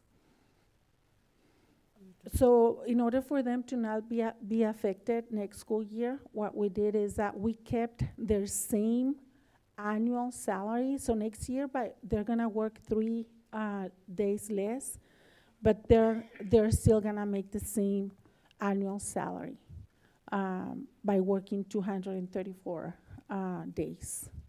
That way, they're not affected financially.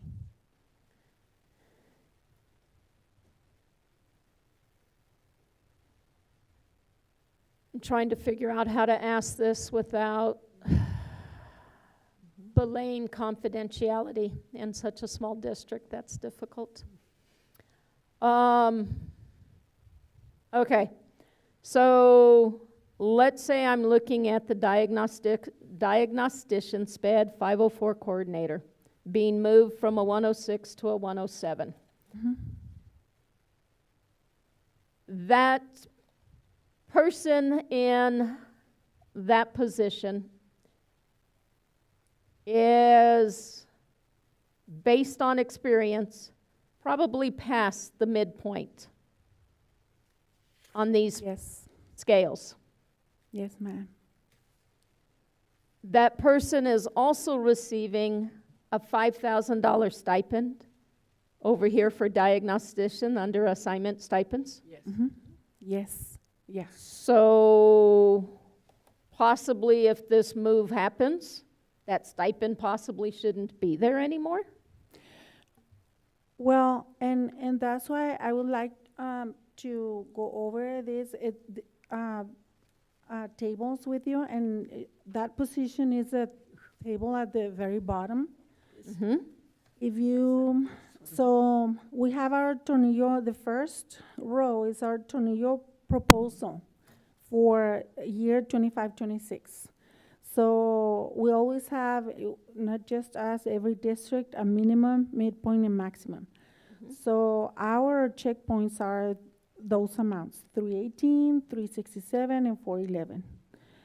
If you look at the other 3 districts I used to compare it, the positions are separate to begin with. The diagnosticians are not doing the work of directors. They're just doing either diagnostician work or SPED director. In our case, our person is doing both positions, both plus 504. And if you look at the pay rates in those other comparable districts, that's why we're making this proposal. Because we feel that the position, the workload, the responsibilities of this one position, by having all these combined duties. And 3 of those districts are 3 times the size of enrollment from us, if not 4 and 5 times. That's correct. Why do we not have one that shows Anthony's special ed director? By looking at Anthony's, I couldn't, the information on their website, I couldn't find identified in their compensation, the special ed director. I only was able to find the diagnostician. And even as a diagnostician, the maximum is higher than our maximum, Right. just as a diagnostician. My guess is the person doubles, would be my guess. Yeah, and I also see the assistant principal, también, it's like, so if this is approved and what we're looking at, our assistant principal making up to almost 6 figures? No. 98? Plus 6 whatever figures? other stipend or, There's no stipend for assistant principal. so like, what are we ranging, midpoint? Or, so we'll be doing the minimum? They're between minimum and What happens is wherever they're on their current pay scale, it translates vertically, like, yeah, it translates. So if they're on step, we have internal steps here. Let's say they're on step 10, they're gonna go to step 10 on the new pay grade. Man, I need to ask for a raise now that I see So this. it's lateral.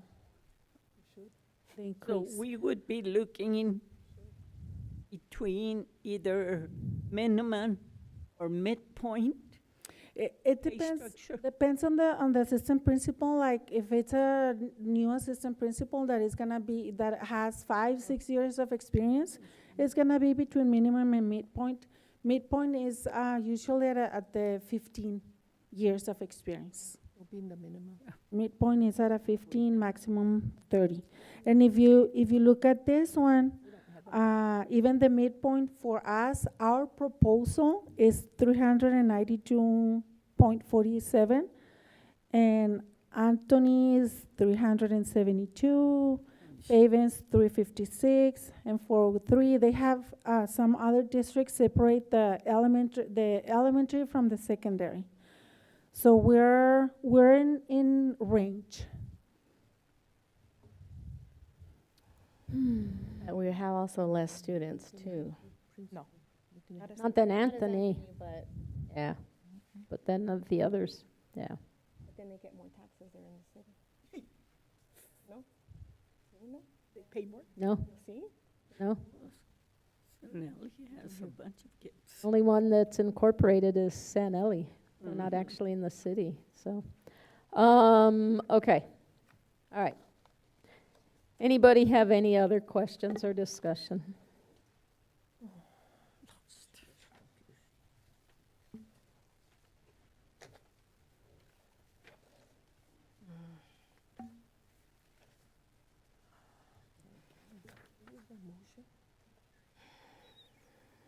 Okay. I move to approve the 2025-2026 school year non-teacher salary pay scale as presented. I second. It's been moved and seconded to approve the 2025-2026 school year non-teacher salary pay scale as presented. Any further questions or discussion? All in favor? Aye. Opposed? Abstain. Thank you. Thank you. All right, one other item. Now the probably even touchier one, just so you know. Item L, consider approval of 2025-2026 school year TL1 salary pay scale. All right, so this kind of goes back to part of my question a moment ago with that one, is not changing, it is changing their salary schedule. So explain that to me, because you talked about not changing steps, but when you start to change a salary schedule, because we're not on steps, technically.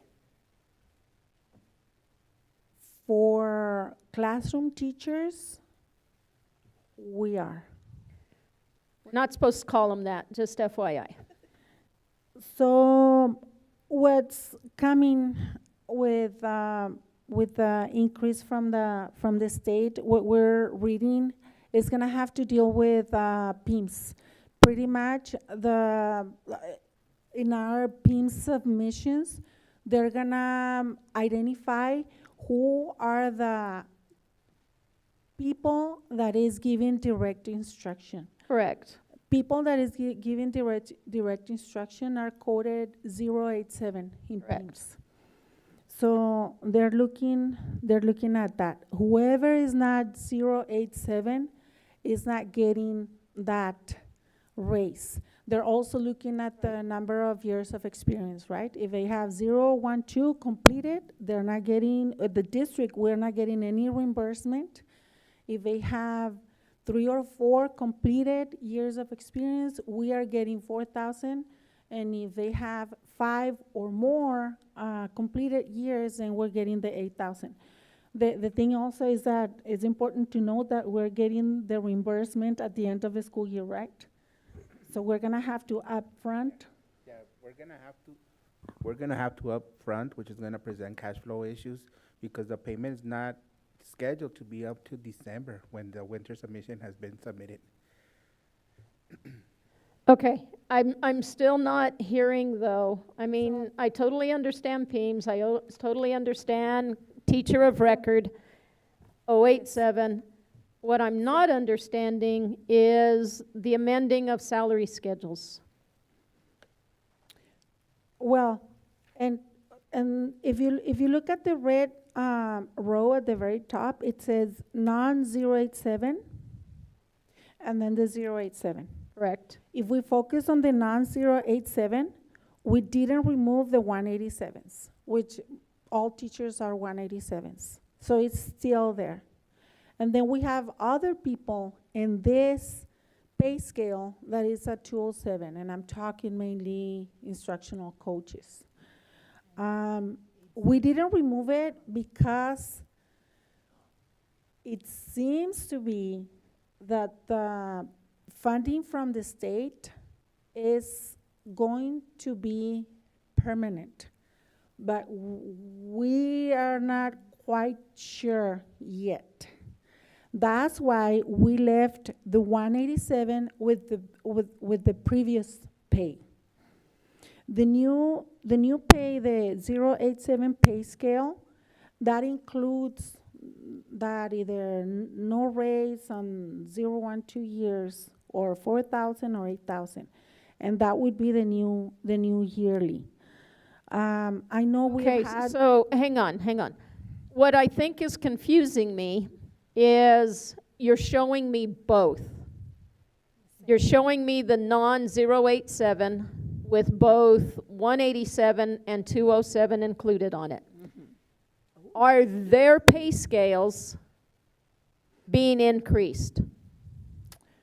Are those two groups seeing an increase when this pay scale gets changed? So far, the 087, yes. The non-087, Non-087 is who are exactly the yearly same. 187 and yearly 207.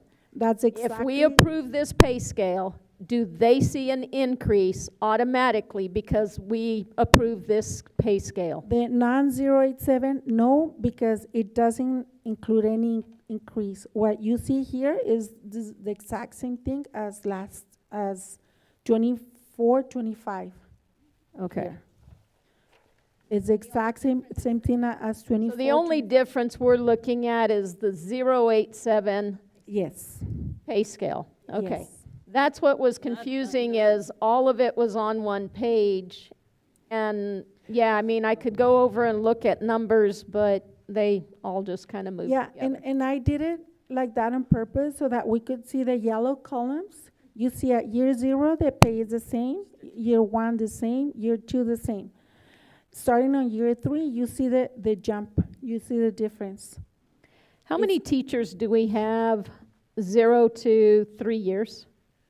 Zero to 3 is gonna be about 8 teachers, new.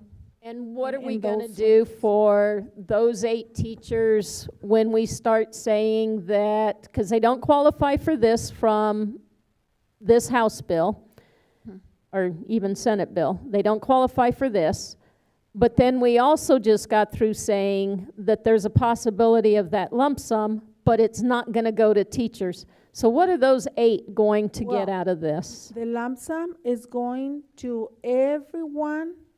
Not included. So That it is could not include those 8? Yes. Okay. Will All right. include the 0, That's 1, and 2. Kind of what I hoped to hear. All right. Okay, anybody else have questions? My eyes are like gone. No, mine too. My eyes. Oh, I imagine. Yeah, I think I could have had this separated and that might have So like, helped what me. I'm getting from this is that because the teachers are getting this bonus or this pay increase or this whatever you call it, they're being maybe penalized because you're opening up a whole new other places to give everybody else money too, so they don't feel bad. It's not that they don't feel bad, Ms. Delgado, but the teachers are doing a wonderful job, and this is a long due pay raise that we've been waiting for them. But in the life of a student, there is a bus driver that picks him up from home. There is I'm all for someone that auxiliary. is gonna provide the breakfast in the classroom and the meal. There is someone that is gonna have the classroom ready for the teacher to be able to deliver their lessons effectively. There is a supervisor looking over, helping with the planning. So it is a whole village. Everybody in the district is putting in their grain of salt so that our students have a successful day. Yes, the teachers are doing they work so hard and they're doing wonderful, and they work very hard every day, just like everybody else in their own role. That's the way we look at it. We once did, sorry, I know you were ready. We once did 2 different lump sum, depending on. And I totally understand where Ms. Delgado's coming from. And, you know, the teachers are benefiting incredibly well. They deserve a whole lot more than what the state is willing to give. That's right. But the state is also tying district hands by not giving districts that money. Can you imagine being a large district and having to pay that fourth? Or districts who are in the hole. So it's a nice increase for them, which is much more than what we could have done without this given to us. Yes, of course. But I also understand, you know, our auxiliary, absolutely, they need some kind of compensation that this lump sum will help with. Hopefully the passing, you know, if that's going to be what happens come November, will help with. But I also see the concern when it comes to, and I'm going to kick myself for this because I hope you guys remember what my position is. When it comes to administrators and these instructional coaches who are benefiting from these grants, these instructional add-ons, who are benefiting higher from grants, is there the potential to be able to say 2 different lump sums for those 2 groups? Well, again, the grant stipends is I understand where grants come from, but it doesn't change the fact that they are still receiving pay from our district as well as a 9,000 above it, or sometimes 2 of them, a 9 and a 3,000 above it. I totally understand where grants are coming from. and I understand the extra time put into them. That was the option of going for those grants. Yes. So back to my question, would it be a consideration or a possibility to be able to look at two different lump sums for a difference there? Because, and I told you I'm going to kick myself, because I also get why the state has done what they have done. And it's because there is that perception that administrators right now are paid way above. And luckily, our first financial shows well, but we also know how much we spend on administrative portions. So if we're going to try and convince our community to do a tax increase, we've got to show good faith in other ways as well. So my question is there that possibility to be able to look at that? That's all I'm asking right now. I have a question for clarification. So just for APs, or am I just hearing for those people that have a grant attached to them? No, I'm just saying for administrators in general. It could be principals, it could be superintendent, it could be your Also, I want finance. grants too. So, Because you add on these grants and add more, and then they're making more than the actual teacher. So administration, let's say, high school principal, I'm sorry, there is only one. He's not getting any stipend, from any grant. no, I understand that. So what, I don't get, what would be the recommendation for a position in administration that is not getting grant extra stipend? Right, and the reason why we went with the 2,000s because the last 3 years we've been giving the $2,000 stipend, and we figured, they've been used to that, and they're not going to be able to see a step, or they're not going to be able to see an actual salary increase. But we've been able, as a district, to maintain a stipend form for all employees across the district. But then teachers don't qualify for that, right? No, because Won't this year. Oh. Yeah. Won't this Not- year. not Well, this year this year. because they're getting the raise. Correct. Yes. Yes. Receiving the larger one. So that's leaving instructional coaches are in the teaching pay scale. They are automatically now, their salaries are lower than teachers when they're working 20 extra days. That's a They're good, the non-087 that have the 207 days. they're not a 087. They're not teaching Correct. directly, so they're Right. not entitled to the Right. or 8,000. So, but they're working 40 extra day, no, 20. The instructional specialist, 20 20 extra days. extra days, and now their salary is lower than, And that was the intention of our legislators. yes. It was the intention of them. And- But they were, these persons, and we discussed this previously at our budget workshop, also knew and were hired by grants, by money, that there is a possibility wouldn't continue. Not, we But- have three that are not. We have 3 instructional coaches that are employees of a district, Okay, and they're not grant funded. funded.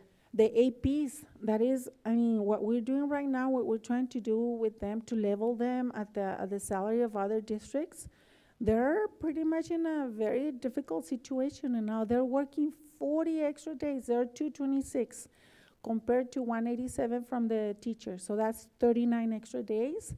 And now the small gap in salary that they used to have, now it's minimum for our assistant principals. So it's gonna be difficult for us to try to find a balance again. And as Ms. Muller said, the teachers, they very well deserve it. And Right now, I mean, some of our teachers are gonna be making very close to the six-figure salary. Good for them, good for them. I mean, they do deserve it. And that's the purpose, right, of all these raises and with TIA, the ones that are receiving TIA. And we're pushing for TIA so hard. Right now, we have 20 of our teachers under TIA program. Next school year, they're opening another level, a lower level of TIA, so that more teachers have access to it. So I can tell you, I mean, our teachers are gonna be doing pretty good with the TIA, with this raise, with their base salary, working 187 days a year. So it's difficult to keep the balance. Now the VATRE, we don't know if it's gonna pass or not. We're gonna try, we're gonna push, we're gonna advertise, we're gonna try to educate our community on the benefits, but we don't know if that's gonna happen or not. We can't count on it yet. Question or opinion? Yes. You might need to use the microphone. On this grant, can we try to just get one person per stipend? Is that possible? Like the grant which- manager and the lead counselor, can it be the different Which- people? Which grant, Ms. Estela? Any of them. Can you make sure that one person is not receiving 3 different stipends off of a grant? Oh, yes, we can definitely look into that. Okay. Yes, Thank you. yeah, so we can diversify the people who benefit from it, yes. I move to approve the 2025-2026 school year TL1 salary pay scale as presented. I'll second. It's been moved and seconded to approve the 2025-2026 school year TL1 salary pay scale as presented. Any further discussion?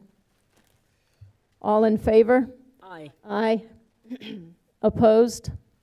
Abstain. Thank you. So much.